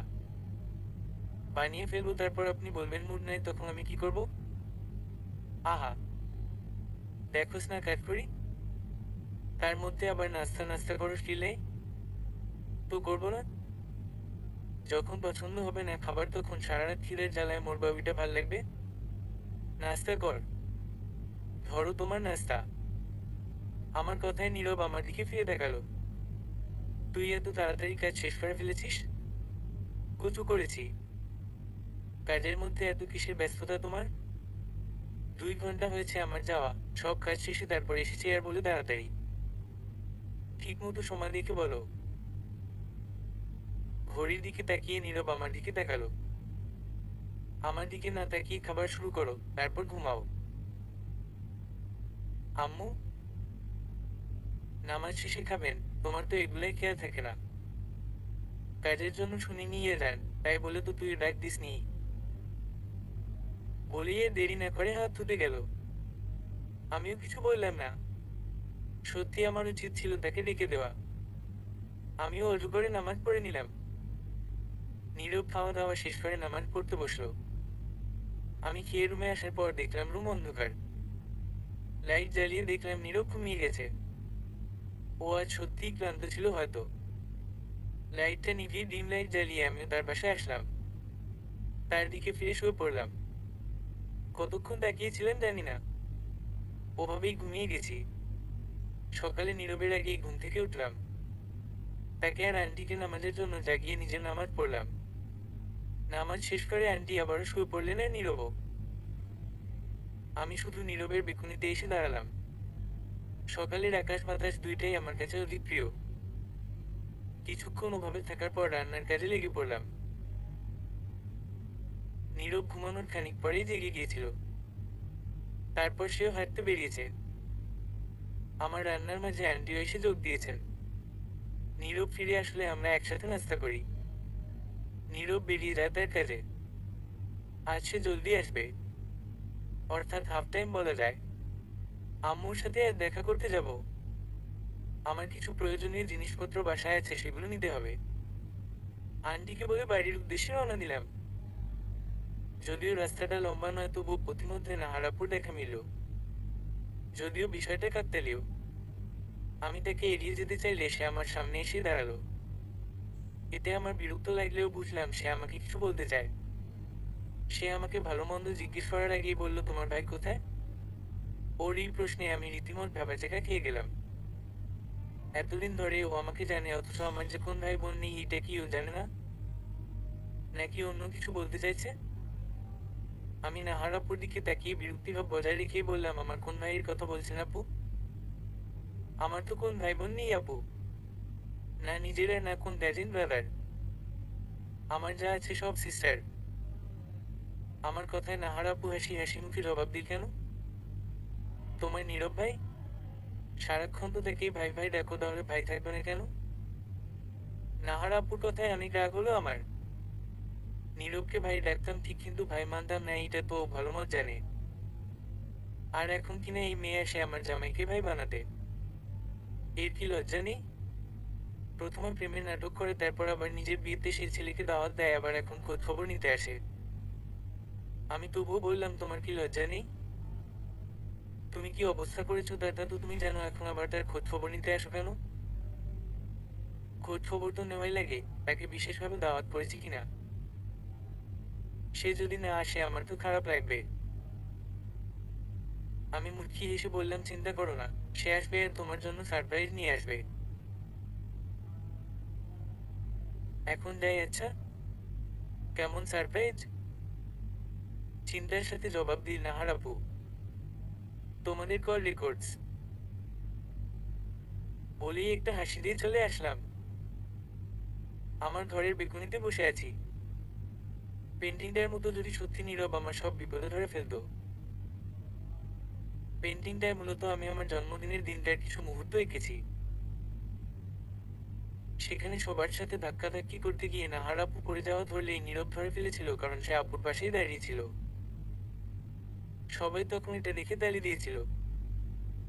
বিষয়টা নীরব নাহার আপুকে ধরেছে তাই বলে নয়, কারণ ওরা যে রিলেশনে আছে সেটা হয়তো আমিই জানতাম। বিষয়টা অনেকটা সিনেমেটিক বলে সবাই তালি দিয়েছিল। এখন সেই জায়গায় নাহার আপুকে না আমি নিজেকে এঁকেছি। হোক কল্পনায়, তবুও ভালো লাগে। আম্মুর সাথে কিছুক্ষণ কথা বলে দুপুরের দিকে বাসার উদ্দেশ্যে রওনা হলাম। বাসায় এসে গোসল সেরে নীল শাড়ি পরলাম। মেকআপ বরাবরই পছন্দ না আমার। ভেজা চুলগুলোকে হালকা ডিজাইন করলাম। চুড়ি যদিও পছন্দ না, তবু পরলাম। কানের দুলগুলো চেঞ্জ করছিলাম, তখনই মনে হলো পেছনে কি যেন আসল। আমি পিছন ফিরে দেখলাম নীরব দরজার পাশে এসেছে। এখনো জুতা খোলায় ব্যস্ত সে। আমাকে খেয়াল করেনি হয়তো। আমি গিয়ে তার সামনে দাঁড়ালাম। সে উপরে তাকিয়ে নীরবের কাছে মনে হচ্ছে তার স্বপ্নে দেখা সেই পরী মনে হয় তার সামনে এসেছে, যাকে সে কল্পনা করতো আর সে বাস্তবে দাঁড়িয়ে। নীল শাড়ি, নীল কাচের চুড়ি, খোলা চুল, মুখে কোন কৃত্রিমতা নেই, যা আছে সবটাই প্রাকৃতিক সৌন্দর্য। কিন্তু অথই এসব জানলো কিভাবে? কি হলো? ওভাবে কি দেখ। অথই এর কথায় নীরব ভাবনা ছেড়ে বাস্তবে এসে বলল, খুব সুন্দর লাগছে তোকে। অথই যেন বিশ্বাসই করতে পারছে না। এইটা কি নীরব বলল? কি বললে আবার বলো। এখন নীরবের মনে হচ্ছে কথাগুলো বলে সে ভুল করেছে। এখন অথই তার মাথা খাবে। তবুও সে একটু সাজিয়ে গুছিয়ে বলল, বললাম যে নীল শাড়ি আর নীল চুড়ি আমার ভীষণ পছন্দ, তাই এগুলো ভালো লাগছে। নীরবের কথা শুনে অথই মুখটা অন্ধকার করে বলল, ফ্রেশ হয়ে নাও। অথই এর কথা শুনে নীরব আর দেরি না করে চলে গেল। নীরব যাওয়ার পর অথই হালকা হাসল। এটা ভেবে যে ইনডাইরেক্টলি সে তাকেই সুন্দর বলেছে। তারপর ওয়াশরুমের দিকে এক নজর চেয়ে সে নীরবের ডায়েরিটা হাতে নিল।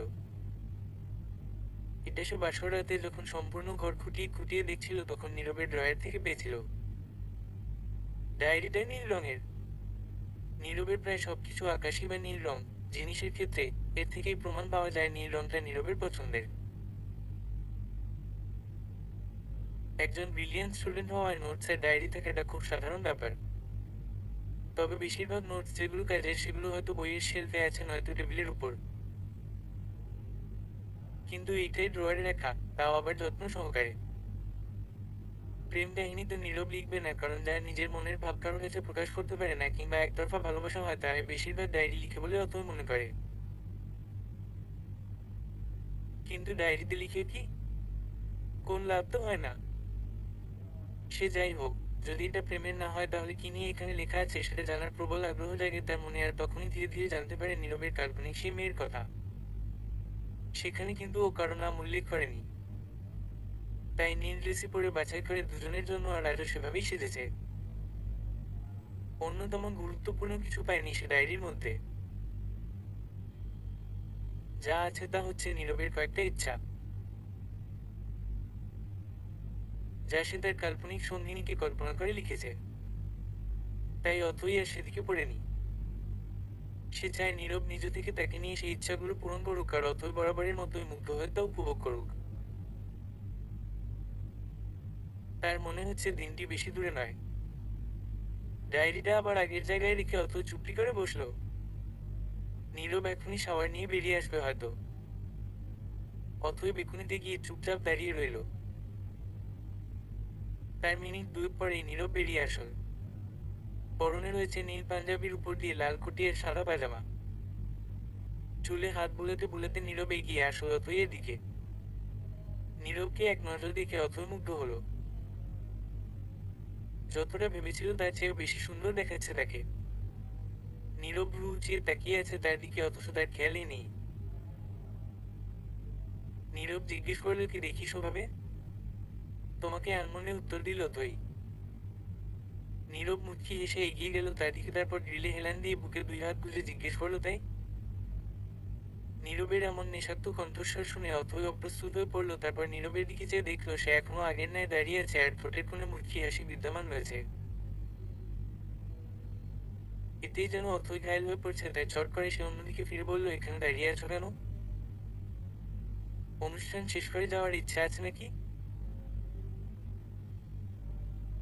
বলেই ঘর থেকে বেরিয়ে আসল আর স্বস্তির নিঃশ্বাস ফেলল। আর একটু পর নীরব ঘর থেকে বেরিয়ে আসল। চুলগুলো সেট করে এসেছে সে। দুজনে মিসেস হিয়ার থেকে বিদায় নিয়ে বেরিয়ে পড়ল। ঠিকানা অনুযায়ী নাহারের বাসা বেশি দূরে নয় বলে দুজনে একটা রিক্সা নিল। পাশাপাশি দুজনে রিক্সায় বসে আছে। কারো মুখে কোন কথা নেই। অথইয়ের পিঠ পর্যন্ত ছাড়ানো কেশগুলো বারংবার নীরবের মুখ স্পর্শ করছে। এতে নীরবের বিরক্ত লাগছে না, বরং ভালোই লাগছে। শ্যাম্পু অথবা চুলের ঘ্রাণ যেটাই হোক নীরবের কাছে ভালো লাগছে। অথই এর মুখের সামনে বারবার চুল চলে আসায় সে সরাতে সরাতে বিরক্ত হয়ে গেছে। হয়তো চুল ছিঁড়ে আসতেই হতো না, এই ধারণা ওর মনে রিপিট হচ্ছে।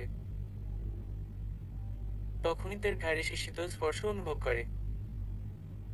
চট করে বাম দিকে ফিরে দেখে নীরব ওর দুই পাশে চুলগুলো সব পিছনে আনছে, তারপর হাত দিয়ে সবগুলোকে ধরে রেখে মৃদু হেসে অথইয়ের উদ্দেশ্য বলল, আর বিরক্ত করবে না, আমি এইটা ধরছি, তুই তোর শাড়ি সামলা। বলেই সামনের দিকে চোখ রাখলো নীরব। অথই তার আঁচলের দিকে তাকিয়ে দেখলো অনেকটাই পায়ের দিকে চলে গেছে। চুলের দিকে খেয়াল করতে গিয়ে আঁচলের দিকে খেয়াল করেনি সে। সেও মুচকি হেসে আঁচলটা দুই হাতে চেপে বসলো। এখন মনে হচ্ছে চুল ছেড়ে এসে ভুল করেনি সে। খোলা চুলে না আসলে এই ছোট্ট কেয়ারটা মিস করতো সে। নীরবের এই অল্প কেয়ারই হয়তো বাস্তবে অনেক রূপ ধারণ করবে। পাক্কা 10 মিনিট বাদে নীরবের রিক্সা একটা বাড়ির সামনে থামলো। হরেক রকম ফুল দিয়ে সাজানো হয়েছে, গেটটার 4 তলা বাসাটাতে লাইট ঝুলানো রয়েছে হয়তো রাতের জন্য। রিক্সা ভাড়া মিটিয়ে সামনের দিকে এগিয়ে গেল তারা। এত এত মানুষ এখানে, থাকারই কথা, সরকারি চাকরিজীবীর বিয়ে বলে কথা। যার টাকা আছে তার আত্মীয়েরা লোক দেখানো ভালোবাসার অভাব নেই। যেমন ভালোবাসা দেখাচ্ছে নাহার। ভিড়ের মাঝে বারবার লোকজনের ধাক্কা খাচ্ছে অতই। তাই না পেরে সে নীরবকে বলল, একা একা এগিয়ে না গিয়ে আমাকে সঙ্গে নিলে কি তোমার ক্ষতি হবে? ভিড়ের মাঝে হারিয়ে যাচ্ছি তো। নীরব ঘাড় ঘুরিয়ে পেছনে তাকিয়ে দেখলো অথই তার দিকে চেয়ে আছে আর মাঝে মধ্যে মানুষের দিকে বিরক্তিকর দৃষ্টি নিক্ষেপ করছে। সে অথইয়ের দিকে এগিয়ে গিয়ে তার হাত ধরে বলল, আজ তো বাচ্চাকে বিয়ে করেছি আমি, পুলিশ না ধরলেই হয়। এই কথা অথই শুনতেই বলে উঠলো, বাচ্চাদের মতো কি দেখলে?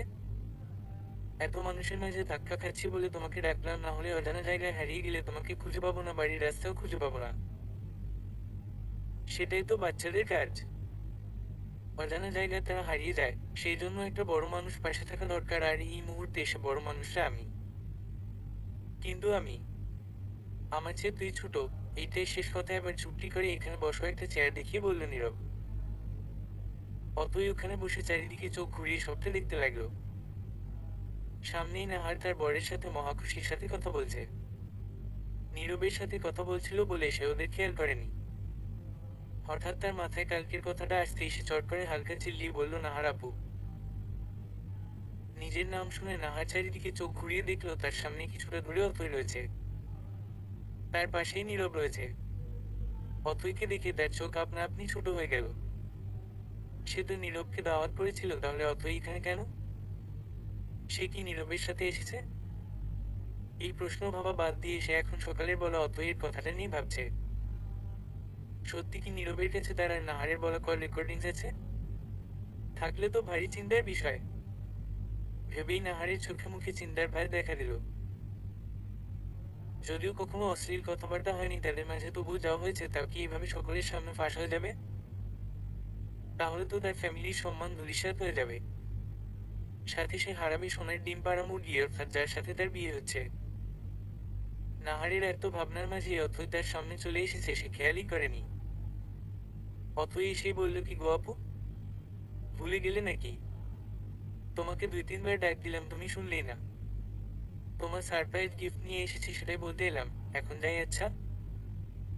অথই যেতে নিতেই নাহার তাকে থামিয়ে ভয়ার্ত মুখে বলল, তুমি কি সত্যি রেকর্ডিংস নিয়ে এসেছো? নাহারের এহেন কথা শুনে অথইয়ের বেশ লাগছে, তারপরে সে বলল, সবাই তো তোমার মতো না। যাই হোক, সেটা তো গিফট করার মতো বিষয় না, তাই যা গিফট করা যায় তা নিয়ে এসেছি। আর বিয়ে যে মেয়েটা গিফট রিসিভ করছে কি যেন নাম, তাকে দিয়ে এসেছি। আর সারপ্রাইজ তো আমি। আমাকে দেখে অবাক হনি? নাহারের ভয় কিছুটা হলেও দূর হলো অথইয়ের কথা শুনে। কিন্তু অবাক তো সে হয়েছে। কেন অথই এখানে? এই প্রশ্নের উত্তর তো সে জানে না, যেহেতু সামনে থেকেই উত্তর আসছে, তাহলে ক্ষতি কি শুনতে? তাই সে বলল, অনেক হয়েছি, সত্যি করে বলো তো তুমি এখানে কেন? অথই কিছুটা লজ্জাভাব মুখে এনে বলল, জামাই যেখানে থাকবে বউ তো সেখানেই থাকবে, তাই না? এতক্ষণ নাহারের ভ্রু কুঁচকানো থাকলেও মুখে একটা অবাক ভাব এসেছে। আজ যে সে কত অবাক হবে। নাহারের মুখ দিয়ে আপনা আপনি বের হলো কখন? ধরো 2 দিন হয়ে গেল বলেই আর না দাঁড়িয়ে সে চলে গেল। নাহার ভেবেছিল তার যাওয়ার পর নীরবের হাসি খুশি সব গায়েব হয়ে যাবে, কিন্তু উল্টো সে বিয়ে করে বসে আছে। সে অথইয়ের দিকে তাকিয়ে দেখলো সে নীরবের কাছে গিয়ে দাঁড়াতেই নীরব ওকে কোনো কারণে বকাঝকা করছে, আর অথই হাসছে, অর্থাৎ নীরব ওকে শাসন করছে। এতটা অধিকার বোধ সে নাহারের প্রতিও দেখায়নি। বিষয়টা অজান্তেই নাহারের খারাপ লাগলো। এই মুহূর্তে কেন জানি নাহারের এই বিয়ে ছেড়ে ছুড়ে নীরবের কাছে যেতে ইচ্ছা করছে, তবে সেটা সম্ভব না। নাহার দৃষ্টি সরিয়ে তার হবু বরের দিকে তাকালো, তবুও দৃষ্টি বারবার ওদের দিকেই যাচ্ছে। চেয়েছিল ছ্যাঁকা দিয়ে শান্তিতে বিয়ে করবে, কিন্তু এখন নিজেই সেই ছ্যাঁকার ব্যথা অনুভব করছে। এই কিসের এত কথা তোর নাহারের সাথে? হ্যাঁ, বললো একটু কথা বলে আসি, আর মহারানী গিয়ে এতক্ষণ পর আসে। বলি কি এত কথা বলছিলি হুম? ও আল্লাহ, এত চিল্লাচিল্লির কি আছে? নাহার আপুর সাথে এমনি একটু কথা বলতে গিয়েছিলাম। সে বাদ দাও, কখন বাসায় ফিরে যাবে সেটা বলো। আঙ্কেল তো বাসায় থাকেন না বেশিরভাগ সময়, আন্টি একা আছেন হয়তো। তো আমাদের বিকালের মধ্যেই ফিরে যাওয়া উচিত। হুম, তা তো অবশ্যই। আমাদের বিকালের মধ্যেই ফিরে যেতে হবে। কিন্তু আসলামই তো মাত্র। আমাদের কোন চেনা পরিচিত নেই এখানে। কিভাবে সময় কাটাবো? হঠাৎ এসে হঠাৎ গায়েব হয়ে যাওয়া তো মানে না। পরিচিত নেই, কিন্তু পরিচিত হতে কতক্ষণ? চলো সবকিছু সম্পর্কে পরিচিত হই, এরপর গায়েব হয়ে যাব দুইজন। মন্দ বলিসনি, চল বাসাটা ঘুরে দেখি। বিকেলে আসার কথা থাকলে নীরব এবং অথই সন্ধ্যার একটু আগে বাসায় ফিরেছে। সেখানে তাদের দুজনেরই মন টিকেনি। এক তো অচেনা পরিবেশ, তারপর এত অচেনা মানুষ, সব মিলিয়ে অস্বস্তিকর। তাই তারা আবারও রিক্সা করে বাসায় ফেরার সিদ্ধান্ত নেয়, কিন্তু হঠাৎই নীরবের কি হলো কে জানে, রিক্সাওয়ালাকে অন্য পথে নিয়ে যেতে বলল। অথই জিজ্ঞেস করলে বলল, গেলেই দেখবি কোথায় যাচ্ছি। কিছুক্ষণ পর রিক্সা থামলো একটা নদীর পাশের রাস্তায়। ভাড়া মিটিয়ে নীরব অথইয়ের হাত ধরে নদীর দিকে এগিয়ে গেল। বিকাল তখনও হয়নি, দুপুর সময় পার হয়নি বলা যায়। তবুও নদীর পাশ বলে একটু পরপর শীতল হাওয়া গায়ে লাগছে। দুই একটা বাদাম বিক্রেতা আর ফুচকাওয়ালা বসে আছে কাস্টমারের আশায়। ব্যস্ত শহরে সবসময় মানুষের আনাগোনা। বিকাল হলে হয়তো জায়গাটা এখনকার মতো ফাঁকা থাকবে না। এখনো দুই একজনের আসা যাওয়া বলে দিচ্ছে কিছুটা একলা সময় কাটানোর আশায় মানুষ এখানে আসে। দালান কোঠার ভিড়ে প্রকৃতি খুঁজে আসে। নীরব অথইকে ইটের সিমেন্ট দিয়ে বানানো একটা বসার জায়গায় বসতে বলল। তারপর দুজনের জন্য বাদাম কিনলো। দুইজনে চুপচাপ চারপাশের প্রকৃতি দেখতে দেখতে খাচ্ছে। মাঝে মাঝে বাতাসের সাথে গাছের পাতা গায়ে এসে পড়ছে। পা ভিজিয়ে দুজনে নদীর পাড়ে খানিকটা হেঁটে তারপর বাড়ির উদ্দেশ্যে রওনা হয়। এই সামান্য কাজেই যে সময় পার হয়ে গেছে তার টেরই পায়নি। অতই যেন আজ নতুন নীরবকে দেখল। ওর কাছে মনেই হয়নি নীরবের মনে অন্য কারো বসবাস। মনে হয়েছে অন্য স্বাভাবিক জুটির মতো। নীরব আজ সবটা মন থেকেই করেছে। যদিও ওর বাড়ি যাওয়ার ইচ্ছা ছিল, কিন্তু সে ভাবলো যখন ছুটি নিয়েছে তাহলে সেটাকে কাজে লাগালেই পারে। আজ তার ইচ্ছার মধ্যে একটা পূরণ করলো সে। নিজের প্রিয় মানুষের সাথে কিছু সময়। সে যতটা ভেবেছিল সেরকম খারাপ লাগা তার মধ্যে কাজ করেনি নাহারের বিয়েতে। কেন জানি তার খুশিই লাগছে। অথই এর সাথে মুহূর্তটা উপভোগ করে তার অধিক ভালো লাগছে। দুজনে যদিও গোসল করেছিল, কিন্তু এখন আবারও ঘামে ভিজে গেছে বলে আবারও দুজনেই গোসল করলো। মাগরিবের নামাজ শেষে দুজনেই ছাদে আসল। দুজনের হাতে চায়ের কাপ। আকাশ মেঘলা। রাতে বৃষ্টি হওয়ার সম্ভাবনা রয়েছে। এখন বাতাস বইছে বলেই দুজনে ছাদে চা পান করতে এসেছে। চা শেষে খালি চায়ের কাপ দুটো একপাশে রেখে নীরব অথইয়ের দিকে তাকিয়ে বলল, তোর কখনো খারাপ লাগে না? অথই নীরবের দিকেই তাকিয়েছিল। তার প্রশ্ন শুনে ভ্রু কুঁচকে জিজ্ঞেস করলো, কিসের জন্য? এই তোর বিয়ে করা বড় অন্য একটা মেয়েকে ভালোবাসে, তোকে না। আজ বাসে না, একদিন তো বাসবে। যদি সে একদিন না আসে? ভালো না বাসুক, ঘৃণা তো আর করে না, ডিসরেসপেক্টও করে না, তাহলে এভাবেই চালিয়ে দিতে পারবো। বলেই কাপড় দুটো নিয়ে চলে গেল। নীরব শুধু তার যাওয়ার দিকে তাকিয়ে বলল, সে একদিন খুব শীঘ্রই আসবে, অনেক ভালোবাসতে চাই তোকে। তোর চিন্তা ভাবনা বারবারই আমাকে মনে করাই সেদিন বিয়েটা করে ভুল করিনি। কাঁথা মুড়ি দিয়ে চোখ বন্ধ করে শুয়ে আছে নীরব। নিচে আসার পর থেকে হাঁচি দিয়েই চলেছে সে। সন্ধ্যায় গোসল করার ফলে এমনটা হয়েছে। ছোট থেকেই নীরবের ঠান্ডা কাশি সামান্য কারণেই হয়, আর তাই সন্ধ্যায় গোসল তার শরীর মেনে নিতে পারেনি বলে এই অবস্থা। অথই বাসায় নেই। সন্ধ্যার পর তার বাসা থেকে ফোন এসেছিল। তার আম্মু খুব অসুস্থ, সেবা করার মতো কেউ নেই। চোখ খোলাও রাখতে পারছেন না তিনি। কয়েকদিন ধরেই কেমন খাওয়া দাওয়া কমিয়ে দিয়েছিলেন, আর তার ফলস্বরূপ তিনি অসুস্থ হয়ে গেছেন। নীরবই গিয়ে অথইকে রেখে এসেছে। তখনও দু একবার হ্যাঁচি দিয়েছিল সে। অথই বলেছিল যাওয়ার সময় ঔষধ নিয়ে যেন সে বাসায় ফিরে, কিন্তু অতিরিক্ত বিরক্ত দেখাতে গিয়ে সে বলেছিল অল্প একটু ঠান্ডা লেগেছে, সেরে যাবে। তার জন্য আবার ঔষধ লাগবে কেন? কিন্তু সবার শরীর যে একই রকম হয় না। কিছু মানুষ অল্প অসুস্থ হলেই তাদের অবস্থা খারাপ হয়ে যায়, বেশি হয়ে যায়। নীরব তাদেরই একজন। মিসেস হিয়া তাকে ঔষধ দিয়েছেন। সে ঘুমিয়ে আছে এখন। আশা করা যায় একদম সকালে ঘুম ভাঙবে তার, আর ঔষধ যেহেতু দ্রুত সেবন করা হয়েছে তাই রোগ শরীরে না ছড়িয়ে সুস্থ হয়ে যাওয়ার সম্ভাবনা রয়েছে। অথই তার মায়ের পাশে বসে আছে। অসুস্থ হলে চোখ মুখের অবস্থা প্রচুর খারাপ দেখায়। ওনারও হয়েছে তাই। এদিকে মায়ের জন্য খারাপ লাগছে, অন্যদিকে নীরব কি করছে সে চিন্তা তার মাথায় রয়েছে। অথই যাওয়ার পর থেকেই তার মা একা হয়ে গেছেন। তাকে আর একা একা খেতে ভালো লাগে না। কোন কাজে মন বসে না। একা বাড়িতে থেকে এই চেনা বাড়িটা অচেনা মনে হয়। সঙ্গীহীনতার ফলে তিনি অসুস্থ হয়ে গেছেন। এই অবস্থায় অথই তাকে কোন কথা বলতে পারছে না। তার খুব ইচ্ছে করছে কিছু কথা শুনিয়ে দিতে। সব সময় শুধু তাকে বলতো সময়ের কাজ সময় করবি, নিজের যত্ন নিবি, আর নিজের শরীরের প্রতি কোন যত্ন নেই। চোখ বন্ধ করে শুয়ে আছেন তিনি। অথই ফোনটা নিয়ে উঠে আসল। লাইট নেভাতে গিয়ে নেভালো না। নীরবকে ফোন করলো, তবে আন্টি রিসিভ করলেন। নীরবের অসুস্থতার খবরও দিলেন। অথই জানিয়ে দিল সে 2-1 দিন এখানেই থাকবে, কারণ তার আম্মু অনেকটা অসুস্থ। তার আব্বু কাল আসবে। তিনি আউট অফ টাউন। কথা বলে ফোন রেখে দিলাম আমি। এদিকে আম্মু অসুস্থ, ওইদিকে নীরব। আম্মুকে ছেড়ে যেতে পারবো না, আর নীরবের কাছে যাওয়ার কোনো অজুহাত নেই। তাই চুপচাপ আম্মুর পাশে শুয়ে পড়লাম। সকালে নীরবের ঘুম ভাঙল অনেকটা দেরিতে। পাশে কি যেন নেই মনে করতেই তার মনে হলো অথই নেই। সে চুপচাপ উঠে হাত মুখ ধুয়ে এসে নাস্তা করে অফিস চলে গেল। সন্ধ্যায় ফিরতেই তার মা দরজা খুলে দিল। সে ভিতরে এসে কাপড় চেঞ্জ করে অথইকে কোথাও দেখল না। অথই বলেছিল কালকের মধ্যে চলে আসবে, অর্থাৎ আজ আসার কথা ছিল, কিন্তু আসে নাই, তাই সে তার মায়ের ঘরে গেল। গিয়ে দেখলো তার মা ঘরে নেই। রান্নাঘরে উকি দিয়ে এসে দেখলো তার আম্মু থালা বাসন পরিষ্কার করছেন। সে তার মায়ের দিকে এগিয়ে গেল। যদিও সহজ একটা কথা, তবুও কিভাবে বলবে সে ভেবে পাচ্ছে না, তাই চুপচাপ থাকলো। তার মা তাকে উসফুস করতে দেখে বললেন, কিছু বললে বলে ফেল। অথই আসে নাই আম্মু? মিসেস ইয়া একবার নীরবের দিকে তাকিয়ে আবার থালা বাসন ধোয়া মনোযোগ দিয়ে বললেন, কাল রাতে ফোন করেছিল, তোর আন্টি খুব অসুস্থ, তাই অথই চাইলেও আসতে পারবে না। ফোন করে জানিয়েছিল 2-1 দিন থাকবে। তুই ঘুমিয়ে গেছিলি বলে আমি ধরেছিলাম। চাইলে দেখে আসতে পারিস, আর চাইলে কি আমাদের দেখে আসা উচিত।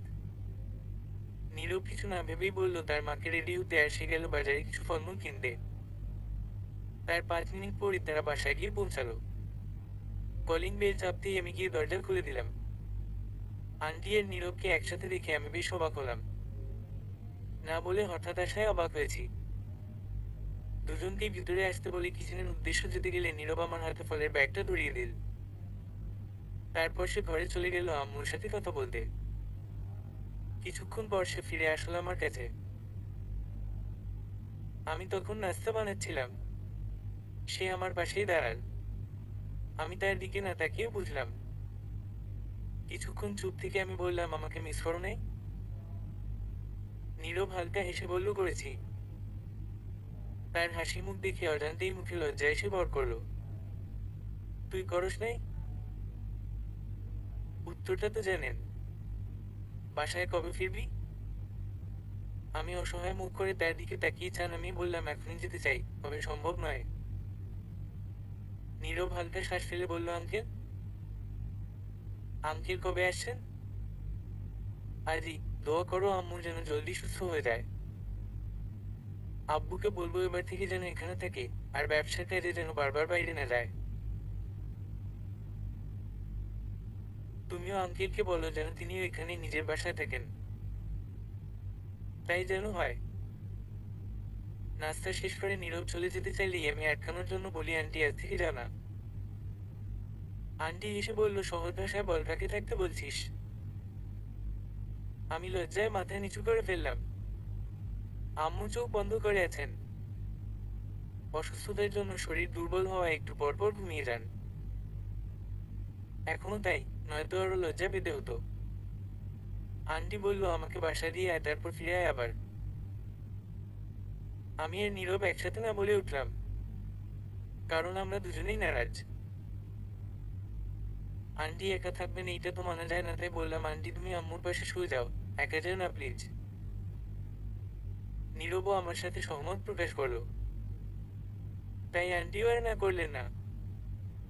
রাতের খাবার শেষ করে আন্টি আর আম্মুকে বিছানা ঠিক করে দিয়ে সব গুছিয়ে আমি রুমে ফিরলাম।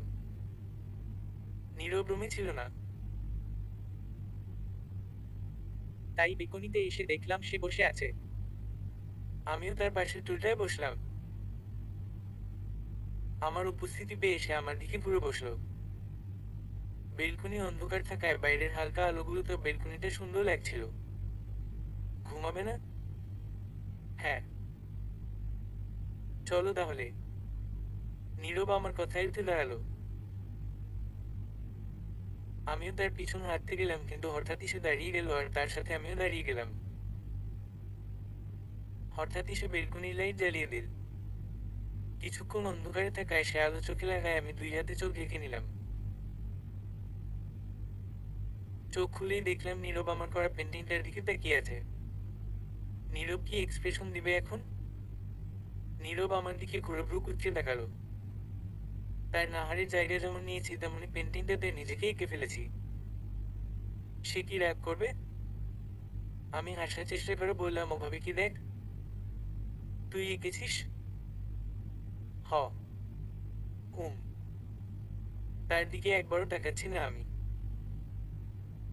একবার এই দিকে আবার ওই দিকে তাকাচ্ছি।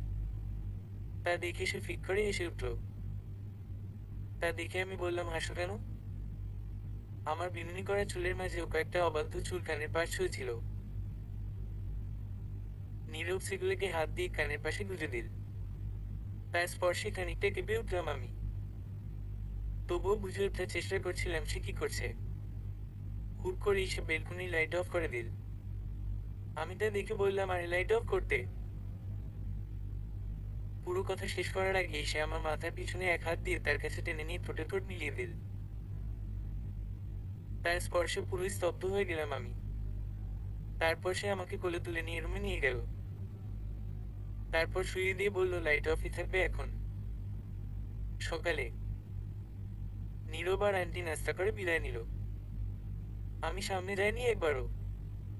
নাস্তা দেওয়ার সময় শুধু ছিলাম। তারপর সারাটা দিন শুধু এই ভাবনাতেই গেল যে নীরব হঠাৎ কাছে কেন আসল আমার।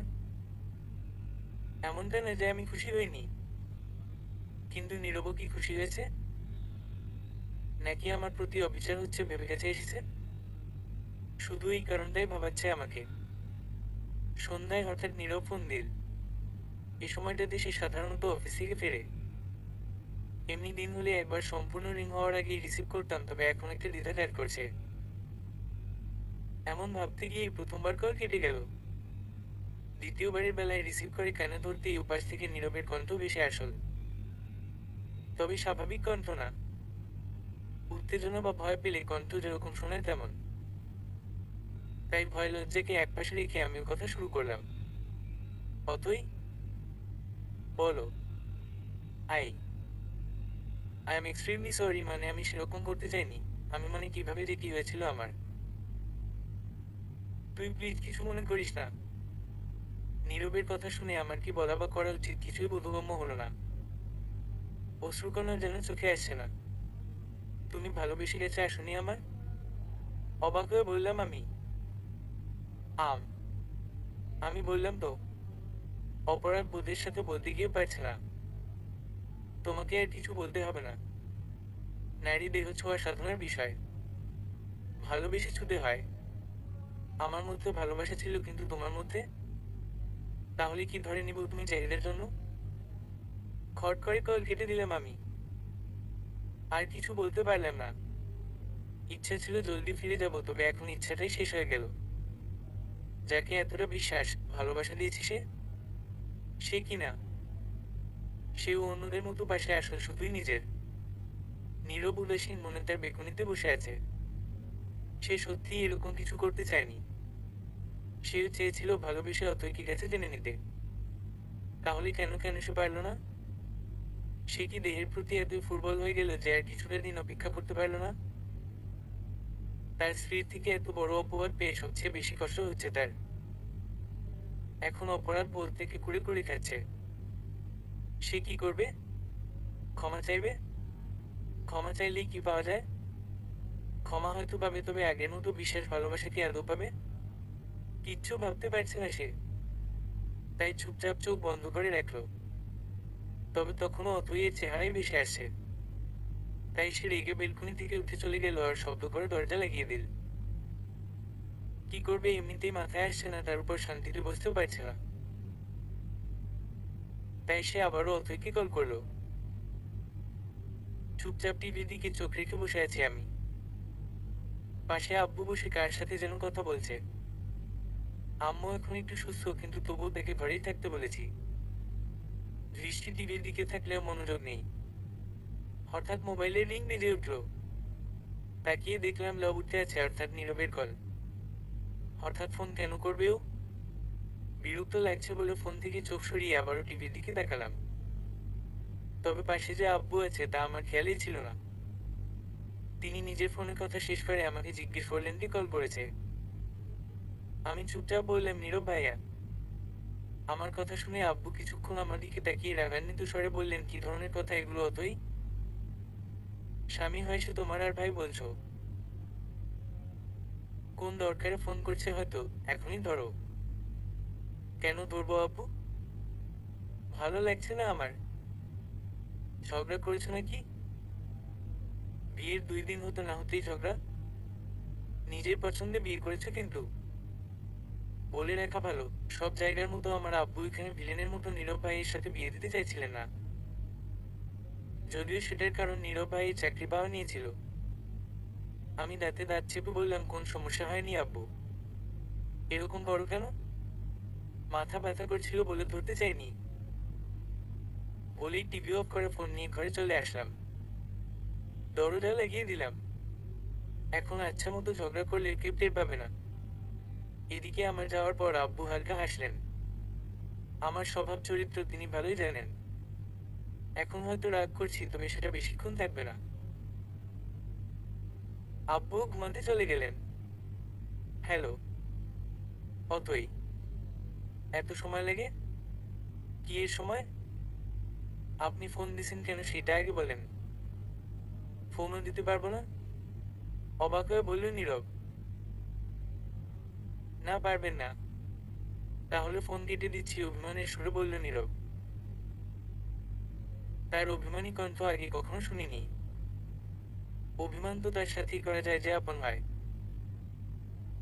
তাহলে কি সে আমায় আপন ভাবছে? মুখের কোণের বিরক্তি হাসিতে পরিণত হলো, তবুও সেই হাসিকে আড়াল করে বললাম, কেন? কাটবেন কেন? আগে বলবেন ফোন করার কারণ। তুই আমাকে মাফ কর। আমি আমি বুঝি নাই তোর খারাপ লাগবে। মাফ চাইছেন ভালো কথা, তবে খারাপ লাগবে কেন? ওই যে রাতে। তোমার কি মনে হয় আমি না চাইলে তুমি চুপচাপ সব করতে পারতা? আমি চুপচাপ থাকতাম? মানে তোর তোর সম্মতি ছিল? তা নয়তো কি এমনই বললাম আমি? নীরবের নিজেকে থাপড়াইতে মন চাইছে। ওর আগেই ভাবা উচিত ছিল কোন মেয়ের সম্মতি না থাকলে সে কিছু শব্দও করবে না। তবুও তার মনের সন্দেহ দূর হলো একটু। সে আবার বলল, তাহলে রেগেছিলি কেন? তো তুমি খুব ভালোবাসো আমাকে? তুই কি ফিল করেছিস? আ আমার বলাতে কি এসে যায়? কিছুটা অপ্রস্তুত হয়ে বললাম আমি। আমি কি রেপিস্ট? বউয়ের কাছে যাব ভালোবেসে, চাহিদার জন্য না, নেশাতুর কণ্ঠে বলে ফোন রেখে দিল নীরব। আমি স্তব্ধ হয়ে ফোন কানে নিয়ে বসে রইলাম। কালকের নীরবের বলা কথাটা নিয়ে ঘুমানোর আগ পর্যন্ত ভেবেছি আমি। ফলাফল তেমন পাইনি, শুধু ভাবতে ভালো লেগেছে। আম্মুও অনেকটা সুস্থ এখন। আব্বুকে বলেছি তিনি যেন এখন থেকে বাসায় থাকেন, নয়তো তার সাথে কোন কথা বলবো না, তাই তিনিও রাজি। অতই নাস্তা বানাতে বানাতে এগুলোই ভাবছিলাম, হঠাৎ আব্বুর ডাকে আমি রান্নাঘর থেকে চেঁচিয়ে বললাম, কি হয়েছে? নীরব এসেছে। নীরব এসেছে মানে কি? আবার কি শক দিতে চায় ও আমাকে? কালকের কথা থেকে বেরোতে পারিনি, আর আমার সামনে আসলেও যে কোনো এমন কথা বলবেই যাতে আমার ভাবনার শেষ না থাকে সেটা নিয়ে। সে যাই হোক, আমিও এগিয়ে গেলাম বসার ঘরের দিকে। তাকে বসতে বললাম, তারপর আবারও ফিরে গেলাম। একটু পর আম্মু এসে দাঁড়ালো আমার পাশে। তুমি কেন এসেছো? সব সময় বসে থাকতে ভালো লাগে না, আর আমি তো সুস্থ, সব করতে পারবো। যখন চলে যাব তখন কইরো, এমনিতে তো সারা জীবন পরেই যাচ্ছ। আম্মু আর কিছু বলল না।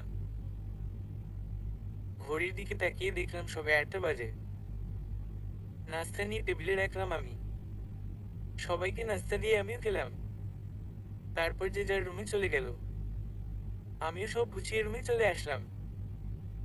নীরব ঘরেই ছিল। আমি যেতেই উঠে দাঁড়িয়ে আমার দিকে এগিয়ে আসলো। আমি তখনও আগের মতো এক জায়গায় দাঁড়িয়ে আছি, কিন্তু নীরব আমার আরো কাছে আসছে দেখে আমি পিছাতে লাগলাম। 2 কদম পিছনে যাওয়ার পরই নীরব এক টান দিয়ে আমাকে তার পাশে আনলো আর দরজায় ছিটকিনি লাগিয়ে দিল। মেইনটা আগে তোর দরজা লাগানো ছিল, যা বুঝলাম। তারপর আমাকে দরজার সাথে লাগিয়ে দুই পাশে 2 হাত দিয়ে একটু ঝুঁকে দাঁড়ালো সে।